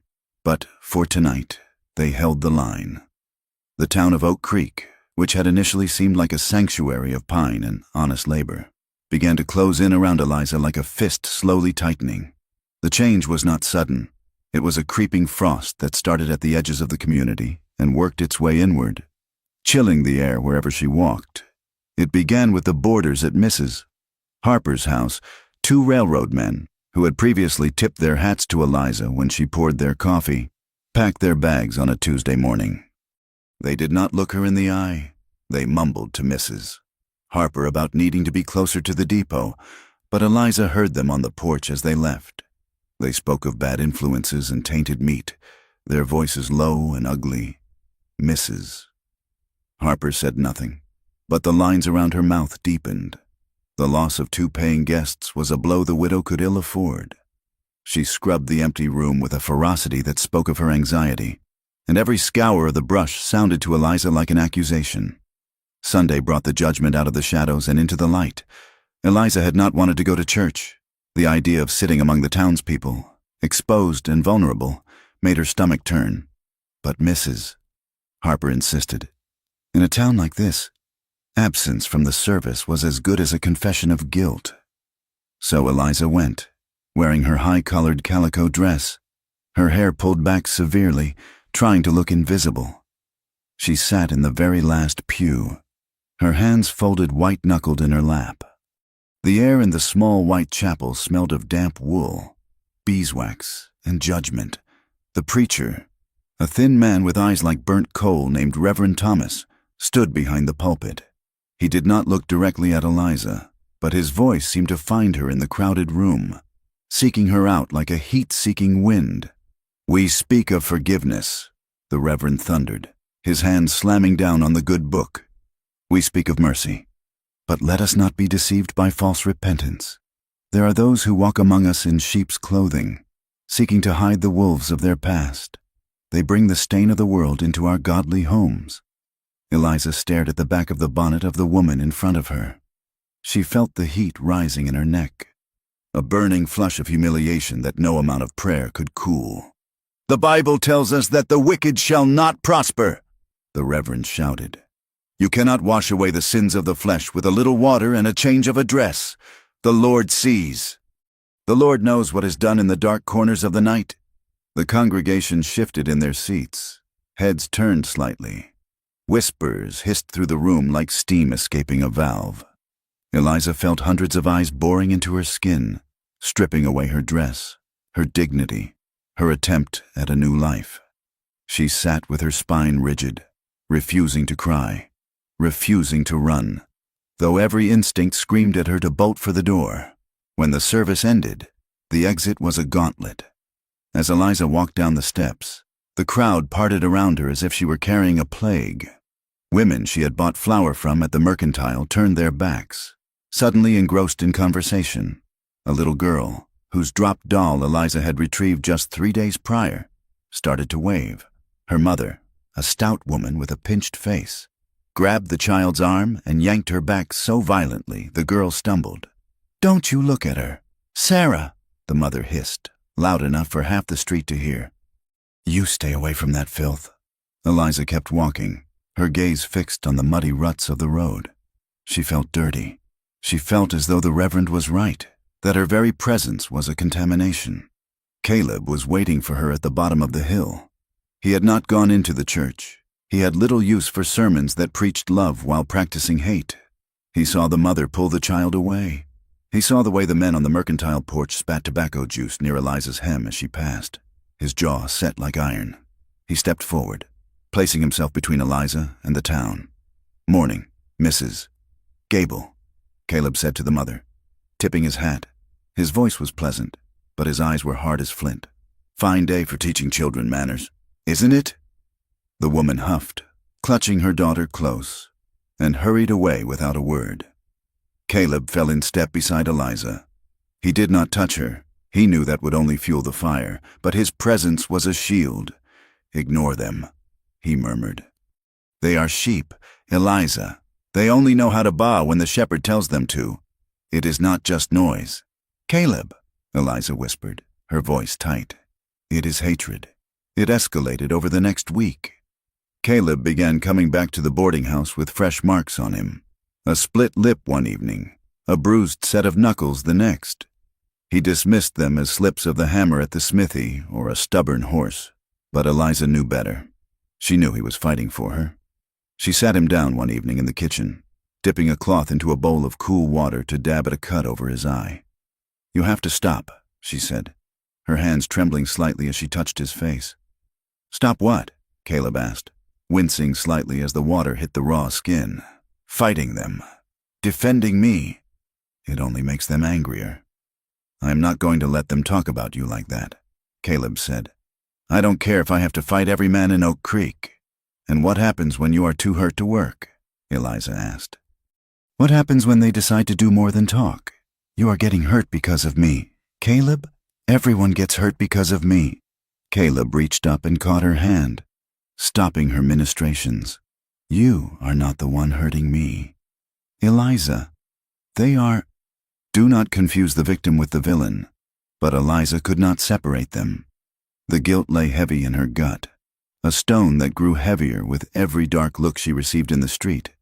Then, the law arrived. It was a Tuesday afternoon when the sheriff rode into town. He was not the local constable, who was an old man mostly concerned with drunks and stray dogs. This was Sheriff Kincaid, a man whose jurisdiction covered the wider territory, including the mining districts. Kincaid was a broad-shouldered man with a thick mustache and a smile that didn't reach his eyes. He rode a tall black horse and wore a badge that gleamed too brightly in the winter sun. He tied his horse at the rack in front of the saloon and spent an hour inside. When he came out, he walked straight toward the boarding house. Eliza was sweeping the front porch. She saw him coming and stopped. her broom clutched in her hands like a weapon she didn't know how to use. She recognized the walk. It was the walk of a man who owned the ground he stepped on. He stopped at the foot of the stairs and looked up at her. "Eliza, isn't it?" Kincaid asked. His voice was smooth, carrying the false warmth of a politician. Eliza nodded, unable to speak. "I have been looking for you," Kincaid said, resting a hand on his gun belt. "Mr. Briggs has been very worried. He was afraid you had met with foul play in the storm."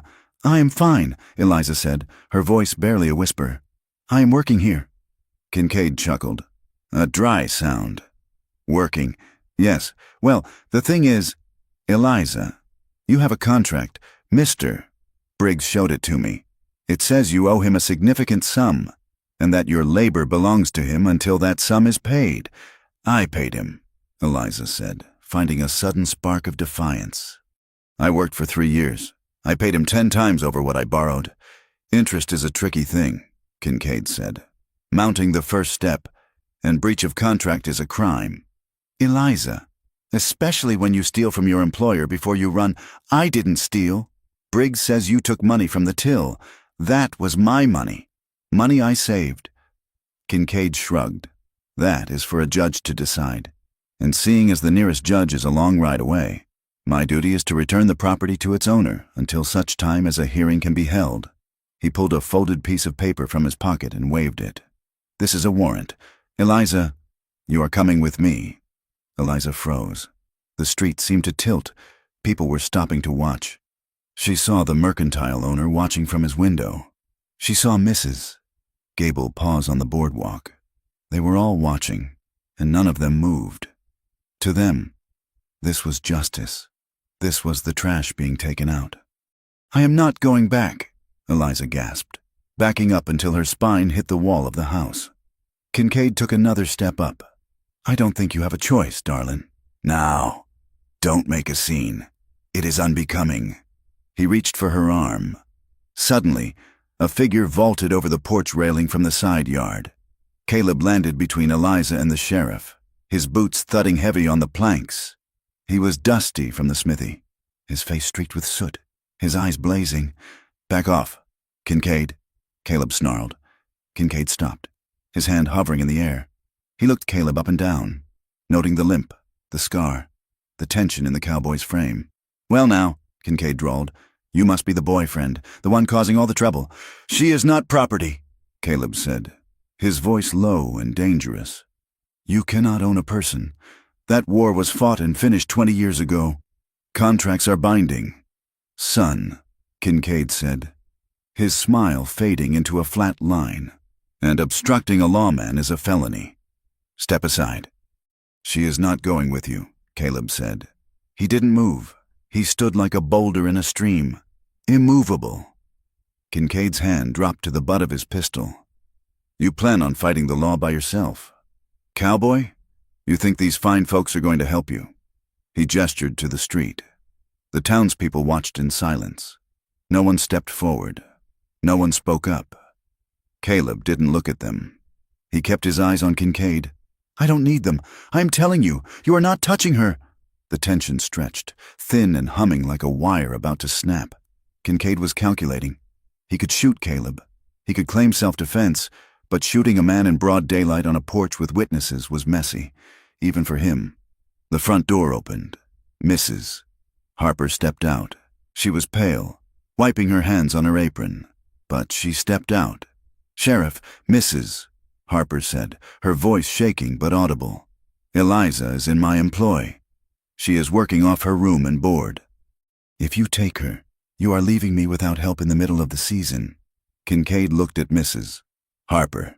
He tipped his hat, mocking her. "Mrs. Harper, is it? I would be careful. Ma'am, harboring a fugitive can get a business shut down. Licenses can be revoked. Taxes can be reassessed. Mrs. Harper swallowed hard, her throat clicking, but she didn't retreat. "She is my employee," she repeated. Kincaid looked from Caleb to Mrs. Harper, then back to Eliza, who was pressed against the wall. Trembling, he smiled, a cold, shark-like expression. "All right," he said, lowering his hand from his gun. I'm a reasonable man. I will give you a day to get your affairs in order, Mrs. Harper. But the law is the law. That girl is going back to Granite Peak. He pointed a gloved finger at Caleb. And you. Watch your step, boy. I don't like heroes. They tend to die young. Kincaid turned and walked back down the stairs, mounting his horse with practiced ease. He rode slowly down the street, owning the silence he left behind. That night, the boarding house was quiet as a tomb. The wind rattled the panes, sounding like fingers tapping, asking to come in. Eliza sat at the kitchen table, her hands wrapped around a cup of cold tea. Mrs. Harper sat opposite her. The older woman looked aged 10 years since the morning. I cannot protect you. Eliza, Mrs. Harper said. Her voice was not unkind, but it was heavy with defeat. I know, Eliza whispered. He is going to come back. Mrs. Harper continued. He is a friend of Briggs. Men like that. They control everything. The water rights, the freight contracts, the law. If I stand in his way, he will burn me down. I have worked 30 years for this house. It is all I have. Eliza looked up. Mrs. Harper's eyes were wet. It was the first time Eliza had seen the woman cry. You don't have to apologize. Mrs. Harper, Eliza said, you stood up for me today. No one else did. Mrs. Harper reached across the table and squeezed Eliza's hand. You need to leave, child. Tonight, if you are here when he comes back, where will I go? Eliza asked, the despair crashing over her. He will have men watching the roads. I don't know, Mrs. Harper admitted, but you cannot stay here. You are good. Eliza, you deserve better than this. But I am just an old woman. I cannot fight an army. Eliza nodded. She understood. Survival was a cruel master. She went to her pantry room. She didn't pack. She just sat on the edge of her cot, staring at the wall. The guilt was a physical weight in her chest. Mrs. Harper was terrified. The boarding house was in danger. Caleb was marking himself for death. Every person who showed her kindness was punished for it. She was the poison. The door opened softly. It was Caleb. He came in and sat beside her on the narrow cot. He didn't ask if she was all right. He knew she wasn't. We are leaving, he said. What? Tonight, Caleb said. I have the horses ready. We will cut west into the high passes.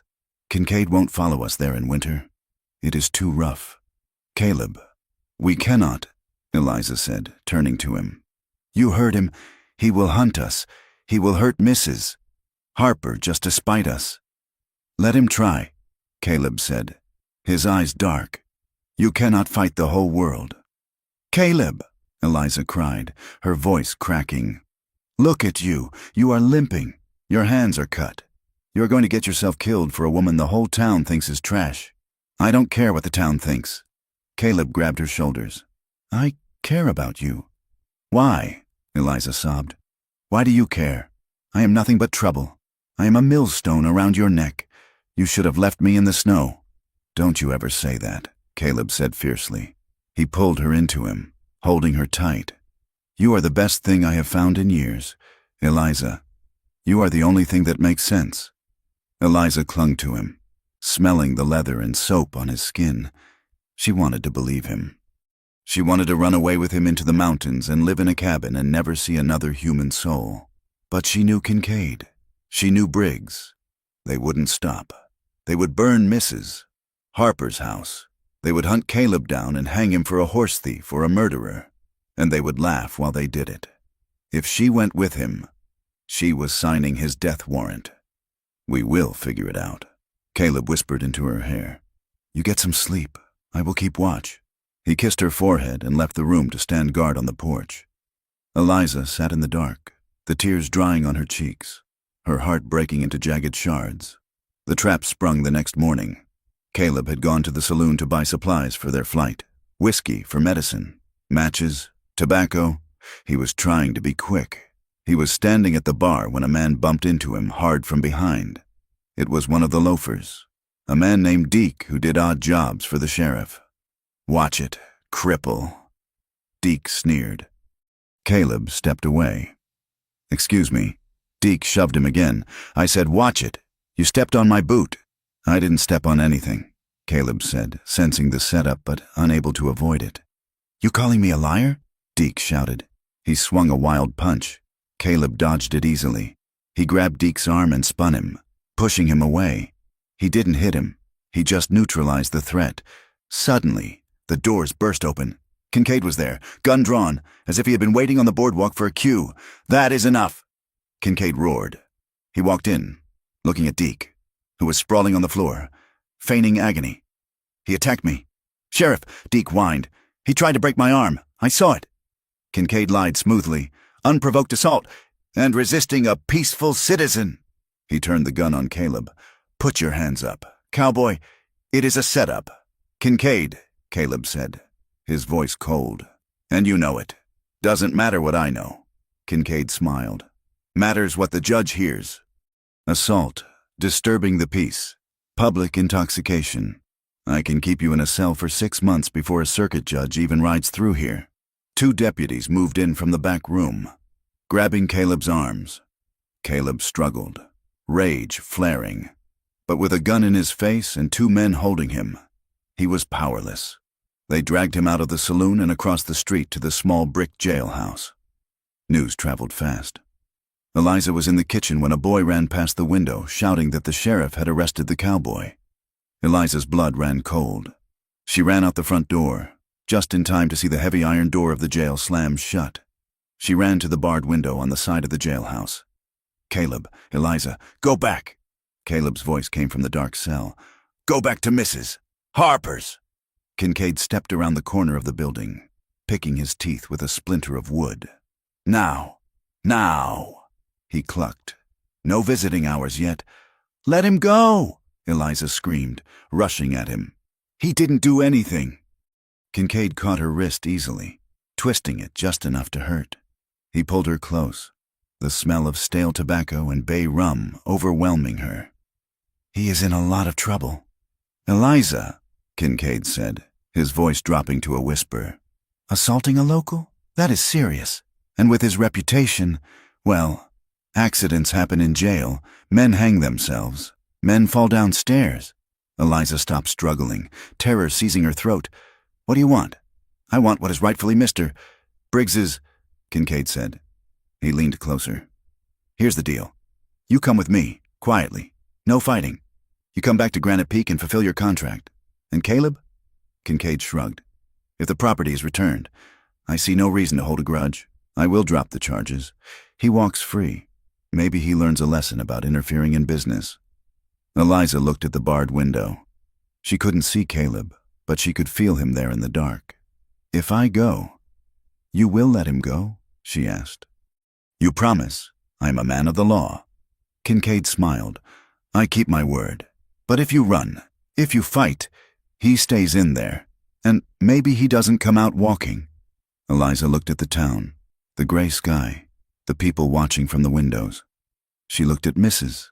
Harper's house, which was safe only as long as she wasn't in it. She realized then that there was no escape. There was no cabin in the mountains. There was no future with golden grass and antelope.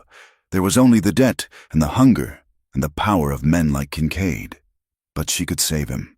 She could save the man who had saved her. "I will go," she whispered. "Good girl," Kincaid said. He released her wrist. "We leave at dawn. Have your things ready.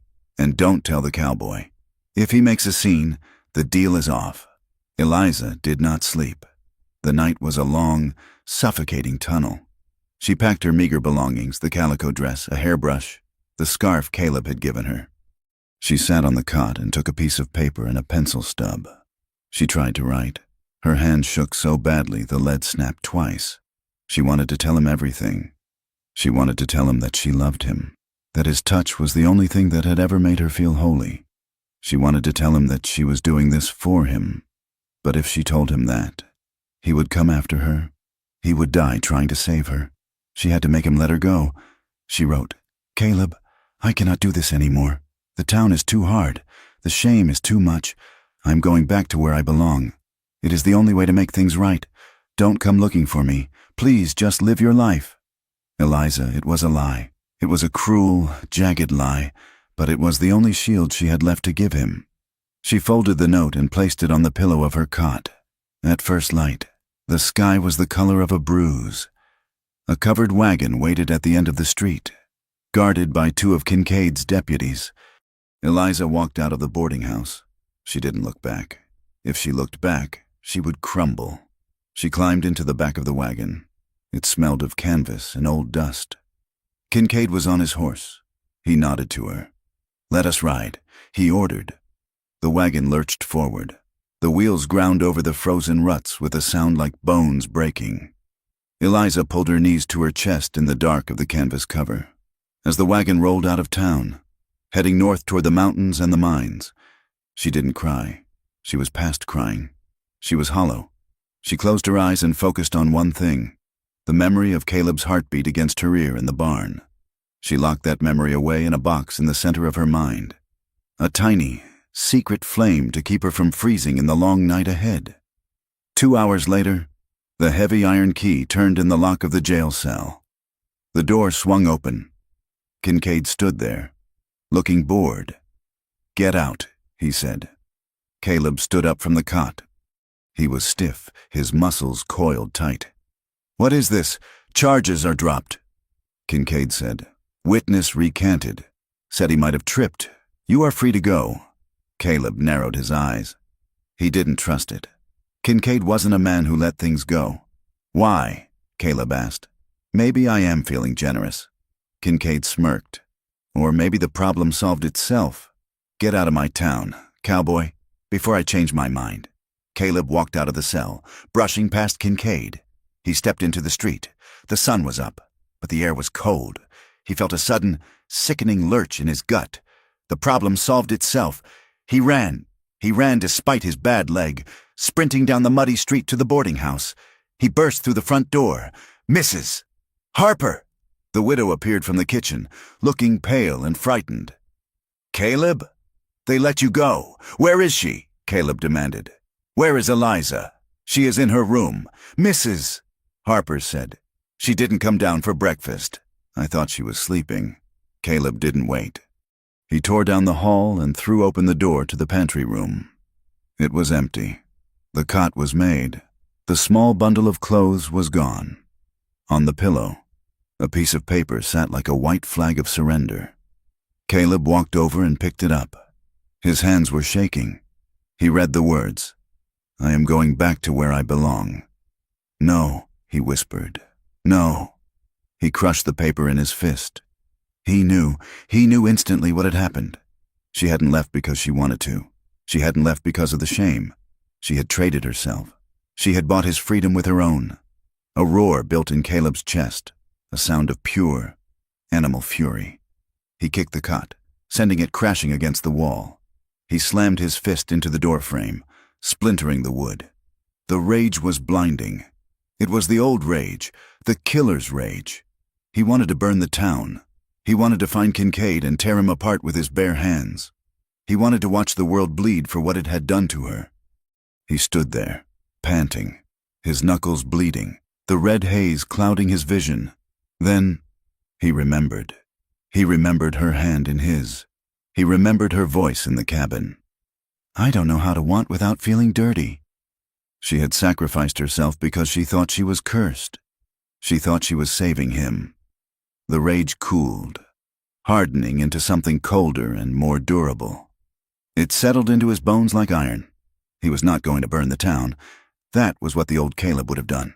He walked out of the room, past a terrified Mrs. "Harper, where are you going?" she gasped. "I'm going to get her back," Caleb said. His voice was quiet, terrifyingly calm. He walked to the livery stable. He saddled his horse. He checked his Winchester. He counted his shells. He mounted up and rode to the edge of town, looking at the fresh wagon tracks cutting deep into the mud, heading north toward the dark peaks of the mining district. Kincaid thought he had won. Briggs thought he had his property back. They thought Caleb was just a drifter who would take his freedom and run. They were wrong. Caleb touched the scar on his side. He looked at the mountains. "I am coming, Eliza," he whispered to the wind. He spurred the horse, riding hard into the teeth of the winter. a man with nothing left to lose and everything to save. He would ride through hell to find her, and God help the men who stood in his way. Caleb stood in the center of the livery stable, the air smelling of wet hay and horse sweat. He looked at his spare saddle, a good piece of leather he had tooled himself during long nights by the fire in Texas. It was worth $40 easily. He sold it to the stable master for $15. He did not haggle. He did not have the time. With the money heavy in his pocket, he moved through the town of Oak Creek with a grim efficiency that frightened the few people who looked him in the eye. He bought 3 boxes of ammunition for his Winchester. He bought jerked beef, a bag of coffee, and a heavy wool blanket. He went to the mercantile and bought a map of the Northern Territory. Though he knew the mountains were treacherous enough to make any paper map a suggestion at best. He was preparing for war. Not a war of armies, but a war against the land, and against the men who thought they owned it. When he returned to Mrs. Harper's boarding house to collect his bedroll, he found the widow waiting for him on the back porch. She looked small in the gray light, her hands twisted in her apron. "You are going after her?" "Mrs." Harper stated. It was not a question. "I am," Caleb said. He tightened the cinch on his bay gelding, checking the straps with methodical care. "Mrs.?" Harper stepped forward. Her severe face, usually so composed, crumpled slightly. She reached into her pocket and pulled out a small packet wrapped in oilcloth and a thick, gray wool scarf. "Here," she said, thrusting them into his hands. "It is ham and biscuits. And the scarf? It belonged to my husband. It is warm." Caleb took the items. He looked at the scarf, then at the woman who had risked her livelihood to stand on a porch and defy a sheriff. "Thank you, ma'am," he said softly. "Bring her back." "Caleb." "Mrs." Harper whispered, her voice thick with emotion. "She is a good girl. She deserves someone who will come for her. God knows not many of us get that." Caleb wound the scarf around his neck. It smelled of cedar and lavender. "I will bring her back," he promised, "or I will die trying."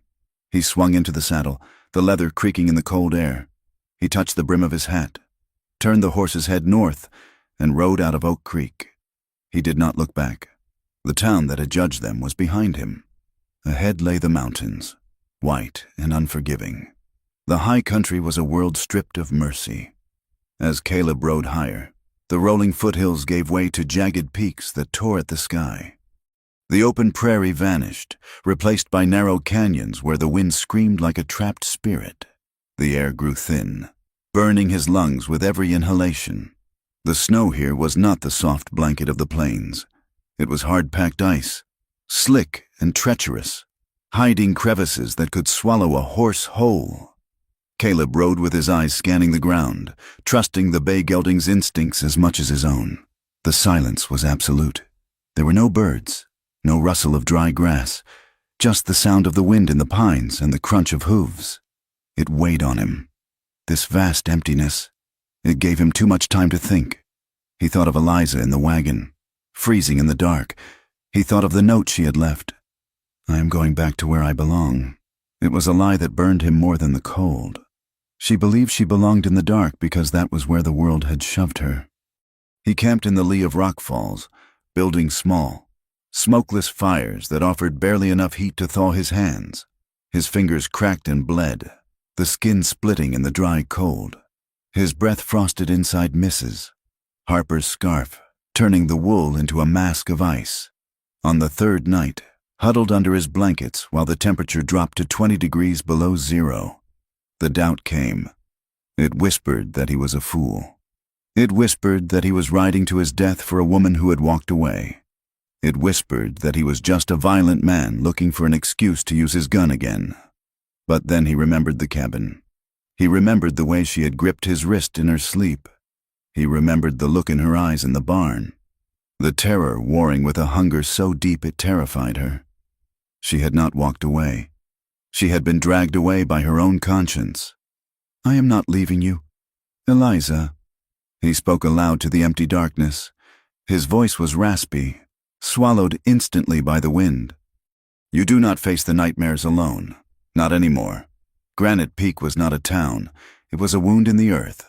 It clung to the side of a steep mountain slope, a chaotic sprawl of canvas tents, rough-hewn shacks, and buildings made of raw lumber that leaked sap in the summer and froze in the winter.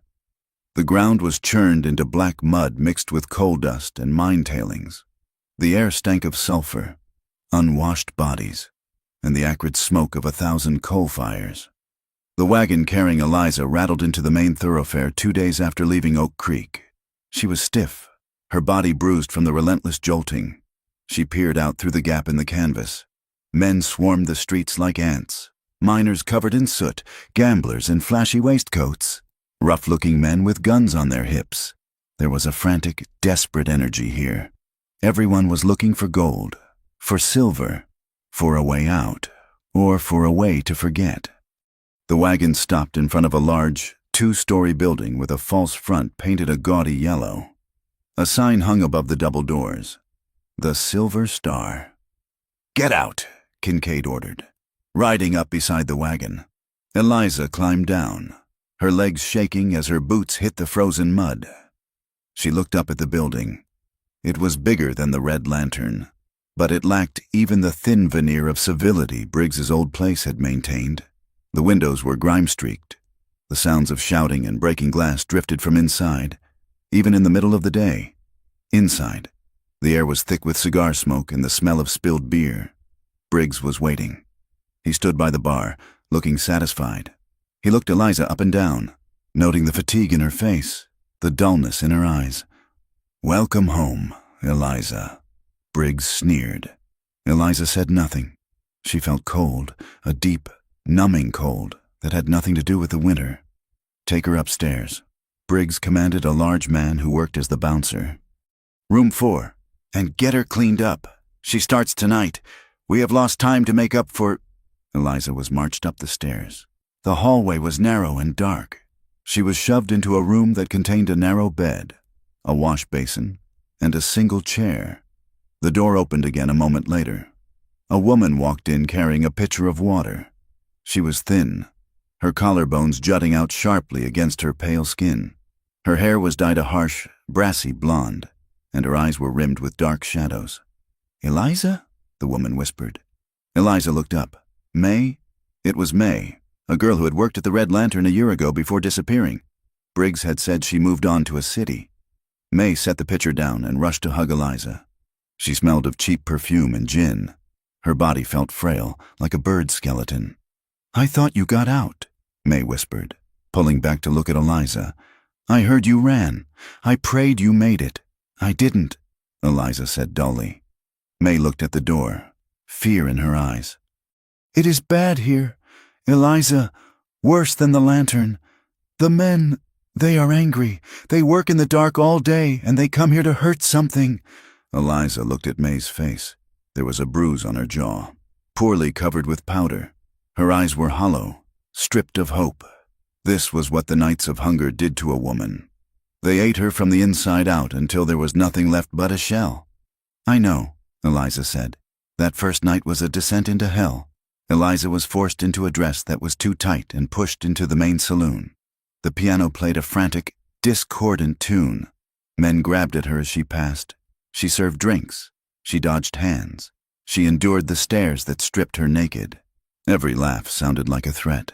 Every slammed door sounded like a gunshot. Later, a miner paid for her time. He was rough, smelling of earth and sweat. Eliza dissociated.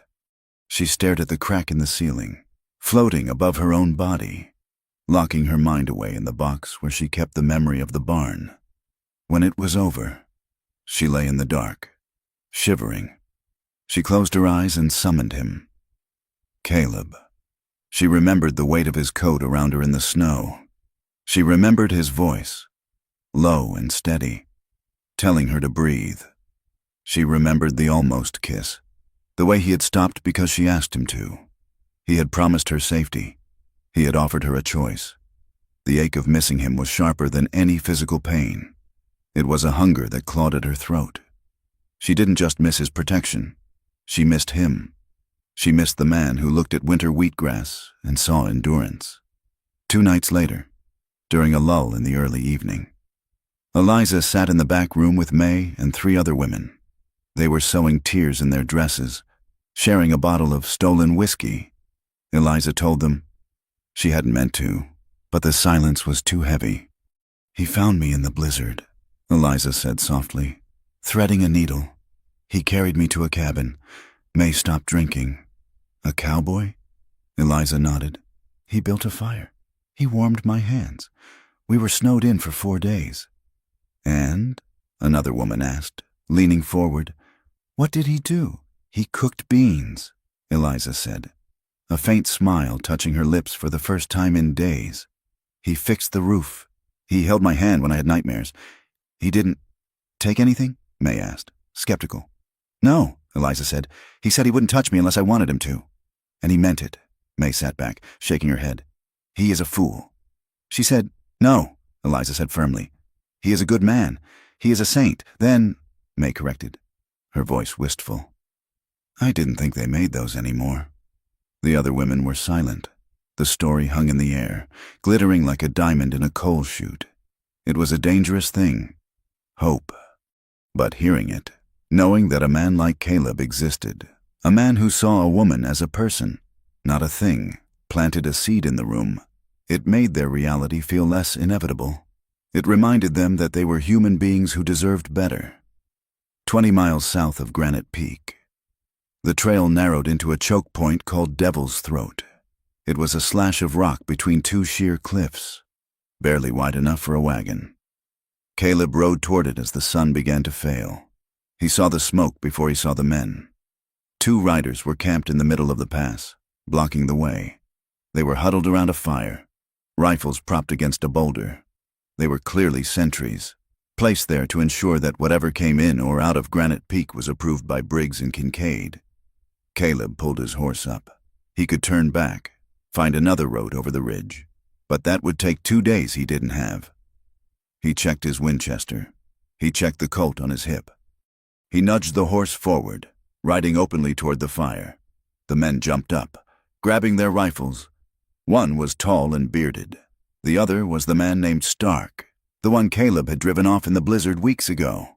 "Well, look who it is," Stark spat, recognizing the rider. "The cripple from Oak Creek." "Hold it right there," the bearded man shouted, leveling his gun. "This is a private road." "It is a public pass," Caleb said calmly, stopping his horse 10 yards away. "Not anymore," Stark sneered. "Briggs said to keep trash out, and you look like trash to me. Turn around." "Stark," Caleb said. "I'm coming through." Stark laughed. "You got lucky in the snow. Cowboy, you ain't got the weather to hide you now." Stark raised his rifle. Caleb moved. He didn't go for the rifle. He drew the Colt from his hip with a speed that blurred the air. He fired twice. The first bullet shattered the stock of the bearded man's rifle, sending splinters into his face. The man screamed, dropping the weapon and clutching his eyes. The second bullet hit Stark in the fleshy part of his thigh. Stark yelled, his leg buckling, and his shot went wide, whistling harmlessly past Caleb's ear. Caleb spurred his horse, closing the distance in 3 strides. He leaped from the saddle, ignoring the jarring pain in his bad leg, and slammed the barrel of his pistol into Stark's temple. Stark crumpled into the snow. The bearded man was on his knees, blinded by blood and wood chips, groping for his gun. "Don't," Caleb warned, cocking the hammer of the Colt. The man froze. Caleb stood over them, his chest heaving, his breath coming in white clouds. He felt a sting in his shoulder. Stark's bullet hadn't missed entirely. It had grazed his deltoid, tearing the coat and the skin beneath. He looked at the 2 men. He could kill them. It would be easy. It would be safe. But he looked at the blood on the snow, and he felt a wave of sickness. He was done with killing for the sake of killing. "Throw your guns over the cliff," Caleb ordered the bearded man. The man obeyed, tossing the rifles and Stark's pistol into the deep ravine. "Tell Briggs I am coming," Caleb said, his voice like grinding stones. "Tell him the debt is canceled." He mounted his horse, gritting his teeth against the throb in his shoulder, and rode through the pass, leaving the men alive in the snow, shivering not just from the cold, but from the look they had seen in his eyes. Caleb reached Granite Peak under the cover of a moonless night. He didn't ride down the main street. He skirted the edge of the camp, guiding his horse into a deep ravine choked with scrub brush. He tied the animal there, covering him with a wool blanket. "Stay quiet," he whispered to the horse. He moved into the town on foot, hugging the shadows of the shacks. He found the silver star easily. It was the loudest, brightest thing in the pit. He crouched behind a pile of crates in the alleyway, watching the back entrance. He studied the layout. The kitchen door, the narrow stairs leading up to a balcony. Suddenly, the back door banged open. A man stumbled out, dragging a woman by her hair. It was May. "Get off me!" May screamed, clawing at his hand. "You took my wallet," the man shouted, drunk and violent. He slapped her hard, knocking her into the mud. "I didn't!" May cried. The man raised his boot to kick her. Caleb's hand went to his gun. The rage spiked, hot and demanding. He wanted to step out and put a bullet in the man's knee, but he stopped himself. If he fired now, the whole town would be on him. Briggs had hired guns everywhere. Kincaid was likely here.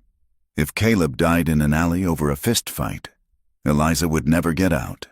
He watched, his heart hammering against his ribs, as another bouncer came out and pulled the drunk man away. Not to save May, but to stop the noise. May crawled back inside, sobbing. Caleb exhaled, his hands shaking. He needed help. He couldn't do this alone. He slipped away from the brothel, moving toward the rows of miners' tents. He needed to find the people who hated Briggs as much as he did. He found the camp doctor first. Doctor. Aris was a man with gray skin and whiskey-stained sleeves, working in a canvas tent by lantern light. Caleb stepped in from the dark. "I am not looking for drugs," Caleb said as the doctor jumped. "Doctor," Aris looked at Caleb's bleeding shoulder. "You look like you need a suture. I need information," Caleb said, "about Briggs and Kincaid." The doctor laughed bitterly. "Everyone knows about them. Knowing doesn't stop them." "I plan to stop them," Caleb said. He sat while the doctor cleaned the graze on his shoulder. He spoke plainly. He told the doctor about Eliza. He told him about the contract fraud. The doctor listened, his eyes weary. "I have ledgers," he admitted quietly. "I patch up the girls. I write down who did it. Briggs pays Kincaid to ignore the reports. I have dates, names, payments." "Will you testify?" Caleb asked. "To who?" "The sheriff is on the payroll." "To a circuit judge," Caleb said. "I heard one is riding toward Leadville. We intercept him. We bring him here." The doctor hesitated, then nodded. "I am tired of sewing up women. Son, I will do it." They found one more ally, a miner named Silas, a giant of a man with hands like shovels. Silas had lost his wife a year ago. She had been working as a laundress for the brothel and died of pneumonia that looked a lot like a beating. Silas listened to the plan. He sharpened his pickaxe while Caleb spoke. "I will get the boys," Silas rumbled. "The decent ones. We will watch your back." The plan was set for the following day, but the devil doesn't wait for plans. The next evening, Briggs arrived at the Silver Star in a foul mood. The profits were down. The disruption in Oak Creek had cost him money. He stormed into the main saloon. He demanded the girls work harder, drink more with the customers, offer more. The tension in the room was brittle. The miners were rowdy, fueled by payday whiskey. May was serving a table near the front. A large man grabbed her, spilling his drink. He was angry about the stain. He grabbed a heavy glass bottle and swung it. It connected with the side of May's head. She dropped like a stone, blood pooling instantly on the floorboards. The room went silent for a second, then erupted in laughter from the man's friends. That snapped it. Eliza was standing by the piano. She saw May fall. She saw the blood. Something inside her broke. Not the break of a collapse, but the break of chains snapping. "No!" Eliza screamed. She ran across the room. She grabbed a chair and smashed it over the man's back. The wood splintered. The man roared, turning on her. "We are not animals," Eliza shrieked, her voice cutting through the smoke. "You cannot do this. We are human beings." The saloon exploded into chaos. The man lunged for Eliza. Other miners, sensing a brawl, jumped in. Tables overturned. Fists flew. Outside, in the alley. Caleb heard the scream. He heard Eliza's voice. "Now!" he yelled to Silas and the doctor, who were waiting in the shadows. Caleb kicked the back door in. The wood shattered around the lock. He stormed into the kitchen, gun drawn. He burst into the main room. It was a riot. "Eliza!" Caleb roared. His voice cut through the din. Eliza, fighting off a man who was trying to pin her against the bar, looked up. Through the haze of smoke and dust, she saw him. He stood in the doorway, the gray scarf around his neck, his face set in a mask of fierce determination. "Caleb," she breathed. For a moment, the room disappeared. It was just them. Then, Briggs's hired guns saw him. "There he is," one shouted. "Kill him!" Gunfire erupted. Bullets chewed into the doorframe next to Caleb's head. He returned fire, dropping behind an overturned table. He levered the Winchester with a fluid, deadly rhythm. Bang, click, clack, bang, click, clack. One gunman went down, clutching his leg. Silas and a group of miners surged in through the front doors, wielding pickaxes and shovels, clashing with the bouncers. It was total war. In the center of the room, May stirred. She saw a gunman aiming at Caleb's exposed flank. She grabbed a bottle of high-proof spirits from the floor. With the last of her strength, she hurled it. It hit the gunman's arm just as he fired. His shot went wild, hitting a kerosene lantern hanging above the heavy velvet curtains. The lantern shattered. The oil sprayed. The curtains caught fire instantly. "Fire!" someone screamed. The flames licked up the wall, hungry and fast. The smoke turned black and choking. Caleb stood up, firing to keep the gunmen back. "Eliza, get out! Go to the back door!" Eliza looked at him. She wanted to run to him, but she looked down at May, who was trying to crawl. She looked at the other women, huddled in terror behind the piano. She couldn't leave them. Eliza grabbed May, hauling her up. "Come on," she yelled to the other girls. "Move!" She herded them like a shepherd in a storm, pushing them toward the kitchen, shielding them with her own body. Caleb saw it. He saw her bravery. He covered them, putting rounds into the ceiling and the floor to keep the attackers' heads down. The heat was intense now. The wallpaper was peeling. The liquor behind the bar exploded. "Go!" Caleb shouted. Eliza shoved the last girl through the back door and stumbled out into the alley, dragging May. She fell onto the frozen mud, coughing, her eyes stinging. A second later, Caleb burst through the door, smoke billowing around him like a cape. He dropped his rifle and fell to his knees beside her. "Eliza!" He grabbed her, pulling her into him. His arms went around her hard, crushing the air from her lungs. Eliza clung to him. She buried her face in his chest, sobbing, her hands gripping his coat. I thought you would be better off," she choked out. "I thought I was poison. Caleb." He held her face in his hands, forcing her to look at him. His face was streaked with soot, his eyes wild and wet. "I crossed the mountains. Eliza, I stared down guns. I walked through hell, because I cannot breathe right in a world where you are not free. Do you understand? You are not poison. You are my life." Eliza looked at him. She saw the truth of it written in the lines of his face. She saw the love that had driven him through the snow. "I'm sorry," she wept. "I am so sorry." "Don't be sorry," Caleb said, kissing her forehead, her hair, her soot-stained cheeks. "Just be here, behind them." The roof of the Silver Star groaned, with a sound like a dying beast. It collapsed inward. A pillar of sparks shot up into the night sky, illuminating the canyon. The brothel burned. The velvet curtains, the stained sheets, the ledgers of debt, it all burned. It was a twisted, violent cleansing. Men poured out of the building, coughing and cursing. Briggs stood in the street, screaming at the flames, watching his empire turn to ash. Caleb stood up, pulling Eliza with him. He kept one arm around her waist, his other hand on his gun. He looked at the fire. Then he looked at Eliza. "It is done," he said. "The cage is gone. Eliza watched the flames. She felt the heat on her face, and for the first time in 3 years, she didn't feel the cold. She leaned into Caleb, the man who had come for her, and she let the fire burn the past away. The morning sun rose over Granite Peak, but it brought no warmth. It only served to illuminate the black scar where the silver star had stood. The air was thick with the smell of wet charcoal, sulfur, and the lingering stench of violence. Smoke still curled from the ruins, twisting into the gray sky like the ghosts of the women who had suffered there. The town teetered on a knife's edge. The destruction of the brothel had shattered the fragile, corrupt order that held the mining camp together. In the muddy streets, men gathered in tight knots, their hands resting near their weapons.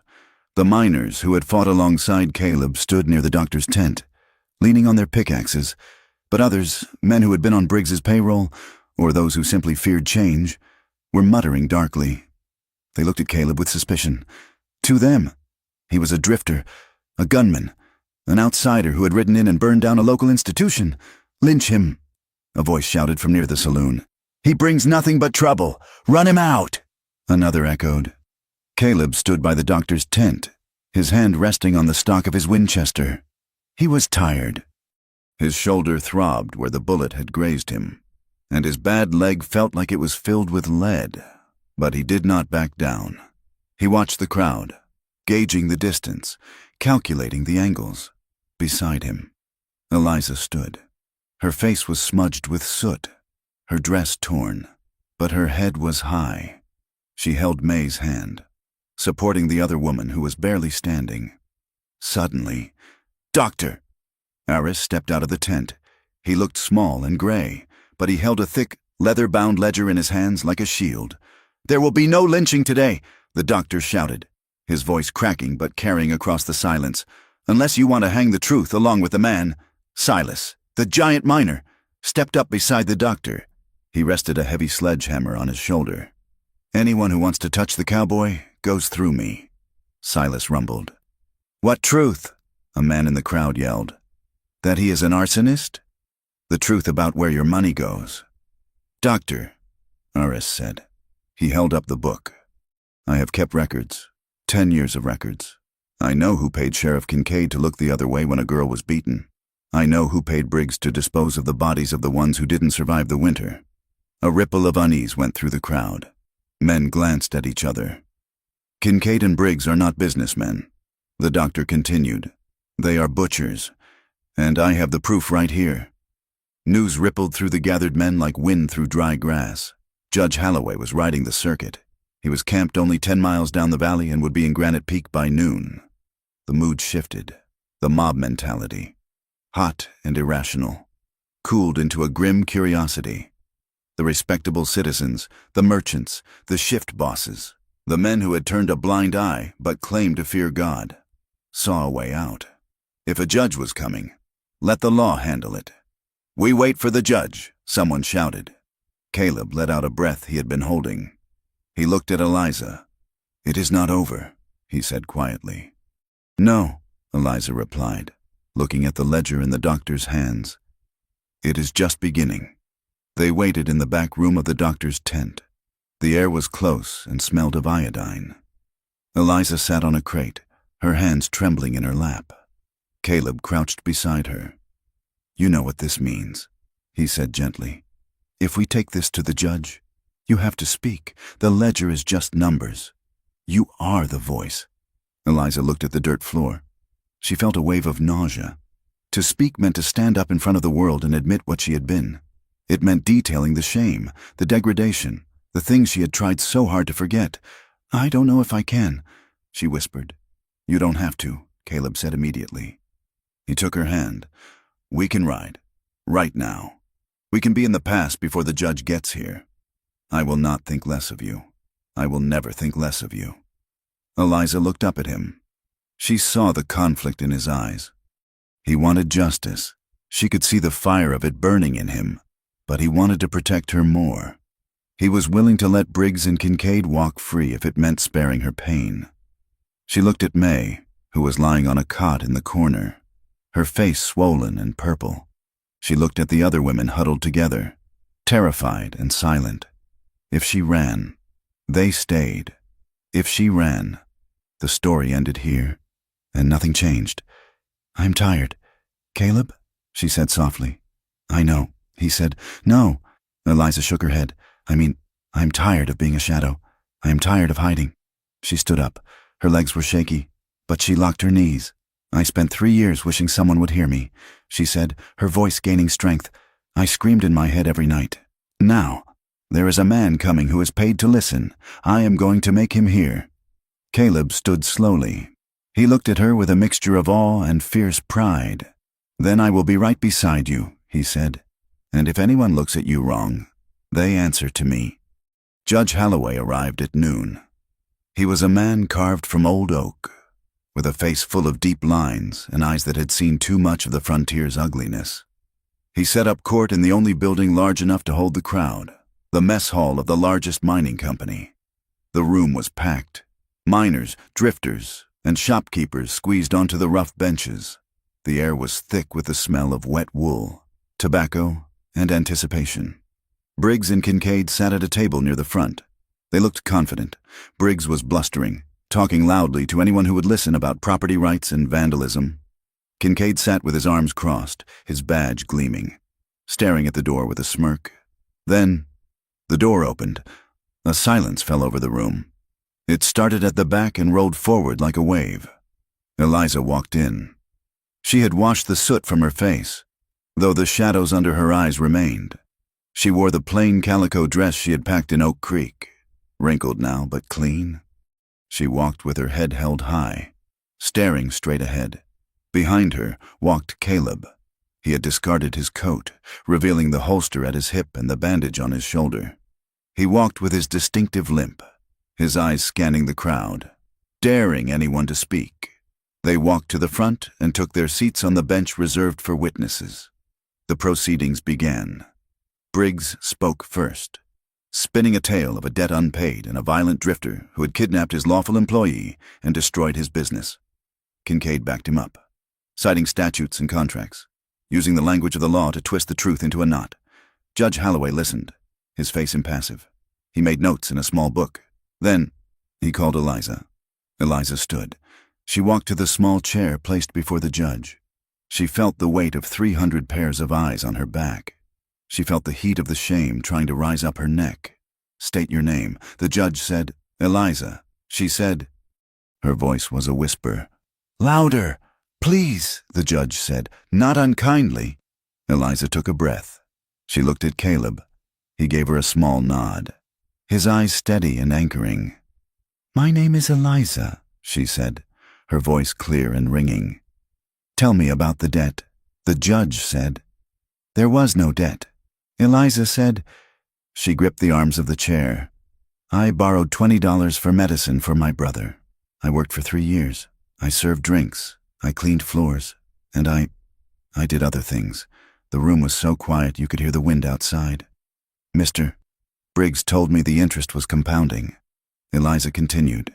"He told me I would never be free. He sold me to the mines like a mule. And Sheriff Kincaid, he came to Oak Creek and dragged me back at gunpoint. He told me if I didn't come, he would kill the man who tried to help me." "Lies," Briggs shouted, jumping up. "She is a whore. She is lying to save her skin." "Sit down, sir," the judge barked, slamming his hand on the table. Eliza did not flinch. She turned to look at Briggs. "I am a human being," she said, "and you treated me like an animal. You starved us, you beat us, you let men do whatever they wanted because we were only women." May testified next. She had to be helped to the chair. Her testimony was disjointed, broken by sobs, but the physical evidence on her face spoke louder than her words. Other women came forward, whispering stories of sisters who vanished, of beatings in the alley, of Kincaid taking a cut of their earnings every week. The mood in the room shifted. The miners, rough men who lived hard lives, began to look at Briggs with disgust. They had used the brothel. Yes, but to see the machinery of it laid bare, the calculated cruelty, turned their stomachs. Finally, Dr. Aris presented the ledger. Judge Holloway put on a pair of spectacles. He opened the book. He ran a finger down the columns of numbers. He stopped at a page. "Sheriff Kincaid," the judge said, his voice ice cold. "According to this, you received a payment of $50 on the 14th of last month. The notation says silence regarding the girl found in the creek." Kincaid's face went pale. "That is a forgery." He spat. "The doctor is a drunk." The judge turned the page. And here, payments for recovery of property, payments for protection. The judge closed the book. The sound was like a gavel strike. "This is not a business. Mr. Briggs," the judge said, "this is a slavery ring operating under the guise of commerce. And you, Sheriff, are not a lawman. You are a partner in crime. I will not sit here and listen to this," Briggs yelled. He looked at Kincaid. "Do something." Kincaid saw the walls closing in. He saw the angry faces of the miners. He saw the judge reaching for his pen to sign an order. Desperation took over. Kincaid's hand flashed to his holster. "I am the law here," Kincaid screamed, drawing his gun. He never leveled it. Caleb was already moving. He had been watching Kincaid's hand since the moment the ledger was opened. He didn't draw his own gun. He knew a shootout in a crowded room would kill bystanders. Instead, Caleb lunged across the short distance, driving his shoulder into Kincaid's midsection. The two men crashed to the floor. The gun skittered across the planks. Kincaid punched Caleb hard in his wounded shoulder, sending a shock of white pain through him. Caleb grunted but didn't let go. He drove a fist into Kincaid's jaw. Once, twice. Silas and 3 other miners jumped the rail. They grabbed Kincaid, pinning him to the floor. Another group grabbed Briggs, who was trying to run for the back door. "Order," the judge shouted. "Order in this court." Caleb stood up, breathing hard, wiping blood from his lip. He looked down at Kincaid, who was held fast by the miners. "It is over, Kincaid," Caleb said. The judge stood. He looked at the chaos, then at the prisoners. "Sheriff Kincaid, Mr. Briggs, you are under arrest. You will be transported to Leadville to stand trial for racketeering, kidnapping, and murder. And if I had a gallows outside, I would save the state the cost of the wagon." A cheer went up from the crowd, a roar of grim satisfaction. The judge held up a hand. "One more thing." He picked up a piece of paper from his desk. It was a letter, worn and creased. "I received this letter yesterday from the Texas Rangers regarding a query about a Mr. Caleb Thorne." The room went quiet again. Caleb stiffened. He looked at the judge. "It concerns an incident in the Lincoln County War." The judge said, "The shooting of a young man named Billy Carver." Caleb closed his eyes. "Here it comes," he thought. "The final nail. The letter confirms." The judge read, "That Mr. Thorne was fired upon first. A witness has come forward, a man who fought for the opposing side, stating that the boy panicked and fired, and Mr. Thorne returned fire in self-defense. The warrant for his arrest is hereby quashed." Caleb opened his eyes. He felt the floor sway beneath him. For 5 years, he had carried the weight of a murderer. He had walked through the world believing he was a villain. "Mr. Thorne," the judge said, looking at him over his spectacles, "you are a free man, and it seems this town owes you a debt of gratitude." Caleb looked at Eliza. She was smiling, tears streaming down her face. He let out a long, shuddering breath.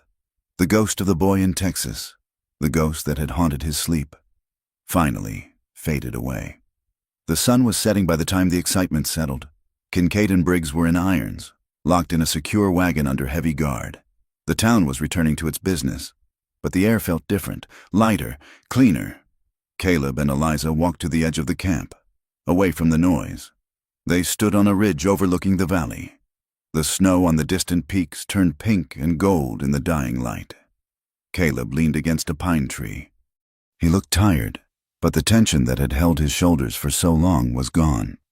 "So," he said softly, "free, both of us," Eliza said. She stood beside him, wrapping her shawl tighter against the evening chill. "What will you do?" she asked. Caleb looked at the horizon. "I am done drifting. Eliza, I have seen enough of the trail." He turned to face her. There is a valley south of here, near the foothills. The soil is rough, mostly rock and sage, but there is water. A man could build a cabin there. He could run a few head of cattle, plant a garden. Eliza looked at him, her heart beating fast. It wouldn't be an easy life. Caleb said, "Winters are hard, the work never ends, but it would be quiet, and it would be ours." He reached out and took her hand. His thumb brushed over her knuckles. "I want you there with me, Eliza, but only if you choose it. You can go east. You can go to the city. You are free now. You don't owe anyone anything, not even me." Eliza looked at his hand holding hers. She thought about the city, paved streets, brick buildings, anonymity. It sounded safe, but then she looked at his face. She saw the scar on his cheek, the gray in his beard, the eyes that had looked at her in a blizzard and seen a person worth saving. "I don't want the city," she whispered. "I want the rough soil." Caleb's hand tightened on hers. "Are you sure?" "I have never been more sure of anything," she said. "I want the cabin. Caleb, I want the fire. I want you." They rode south the next morning. They did not ride alone at first. They escorted May and 2 other women to the nearest railhead, giving them money from the sale of Caleb's spare horse to buy tickets to Denver, where a church group had a shelter. Saying goodbye was hard. May hugged Eliza, weeping. "You made it," May said. "You really made it." "We all made it," Eliza said. When the train pulled away, leaving a trail of steam against the blue sky, it was just Caleb and Eliza. They turned their horses toward the foothills. The journey was slow. They stopped often to let the horses rest, to drink from icy streams, to simply look at the land. The conversations grew longer, deeper. They talked about everything they had held back. Caleb told her about his childhood in Kentucky, about the smell of tobacco barns and rain. Eliza told him about her brother, about the dreams he had, about the way he used to carve wooden birds. They talked about the house they would build. "I want a door with a lock," Eliza said one evening as they camped in a grove of aspen. "You will have a lock," Caleb promised. "But you will have the key, and a window," she said, "facing east, so I can see the sun come up." "Facing east," he agreed. They camped that night beneath a sky that looked like spilled diamonds. The air was cold, but the fire was warm. They laid their bedrolls close together. For weeks, there had been a hesitation, a careful dance around the trauma they both carried. But tonight, under the vast, open sky, something shifted. Eliza lay watching the stars. She felt Caleb beside her. She felt the heat of his body. She realized she wasn't afraid anymore. The fear had burned up in the silver star. What was left was a hunger that was clean and bright. She rolled over. She reached out and touched Caleb's face. He opened his eyes. He didn't move. He let her trace the line of his jaw, the roughness of his scar. "Caleb," she whispered. He looked at her, his eyes dark and questioning. "I'm not broken," she said. "No," he said softly. "You are not." She moved closer, pressing her body against his. She threaded her fingers through his hair. "Make me feel alive," she said. "Please."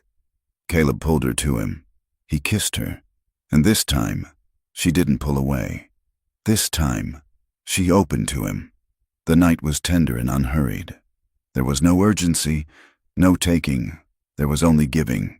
It was a reclaiming of touch, a rewriting of what it meant to be held. Every caress was a promise kept.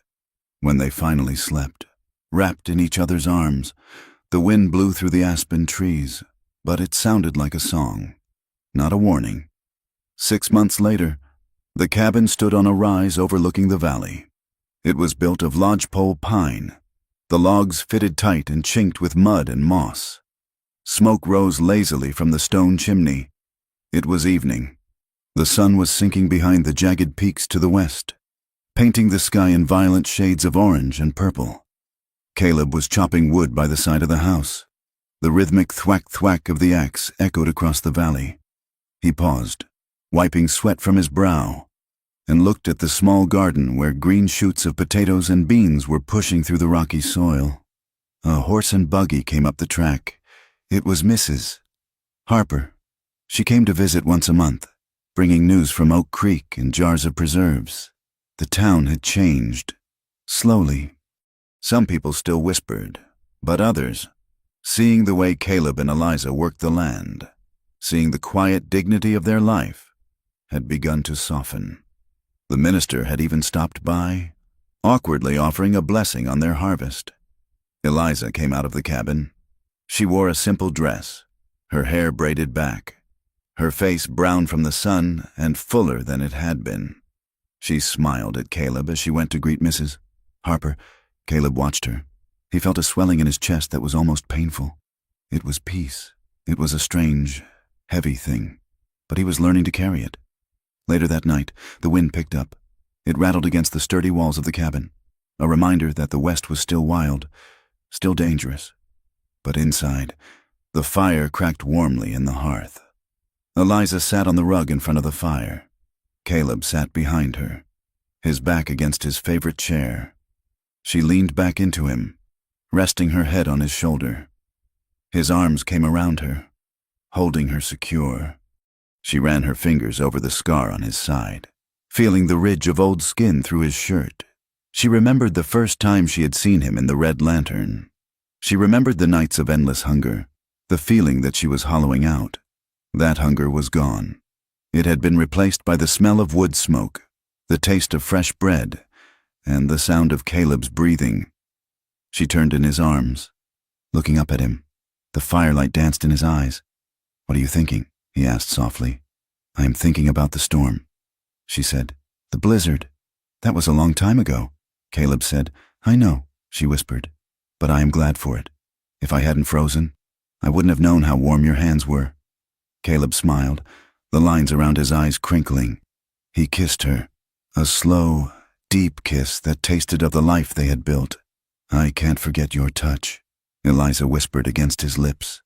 "And you never have to," Caleb answered. He held her tighter as the fire popped and hissed. Outside, the world was vast and cold. But here, in the small circle of light they had carved out of the darkness, they were home. They had survived the worst of men and the worst of nature, and they had chosen, again and again, to stay. And that, Eliza knew as she closed her eyes, was the only victory that mattered. Thank you so much for listening to this story. It has been a journey through the snow, the fire, and the healing of two broken souls in the American West. I hope Caleb and Eliza's story resonated with you. I would love to know where you are listening from today. Please leave a comment below sharing your location and your thoughts on the ending. Did Eliza and Caleb find the peace they deserved? If you enjoyed this tale, please consider subscribing to From Wild West for more stories of romance, survival, and the rugged frontier. Your support means the world. Until next time, keep your fires burning bright.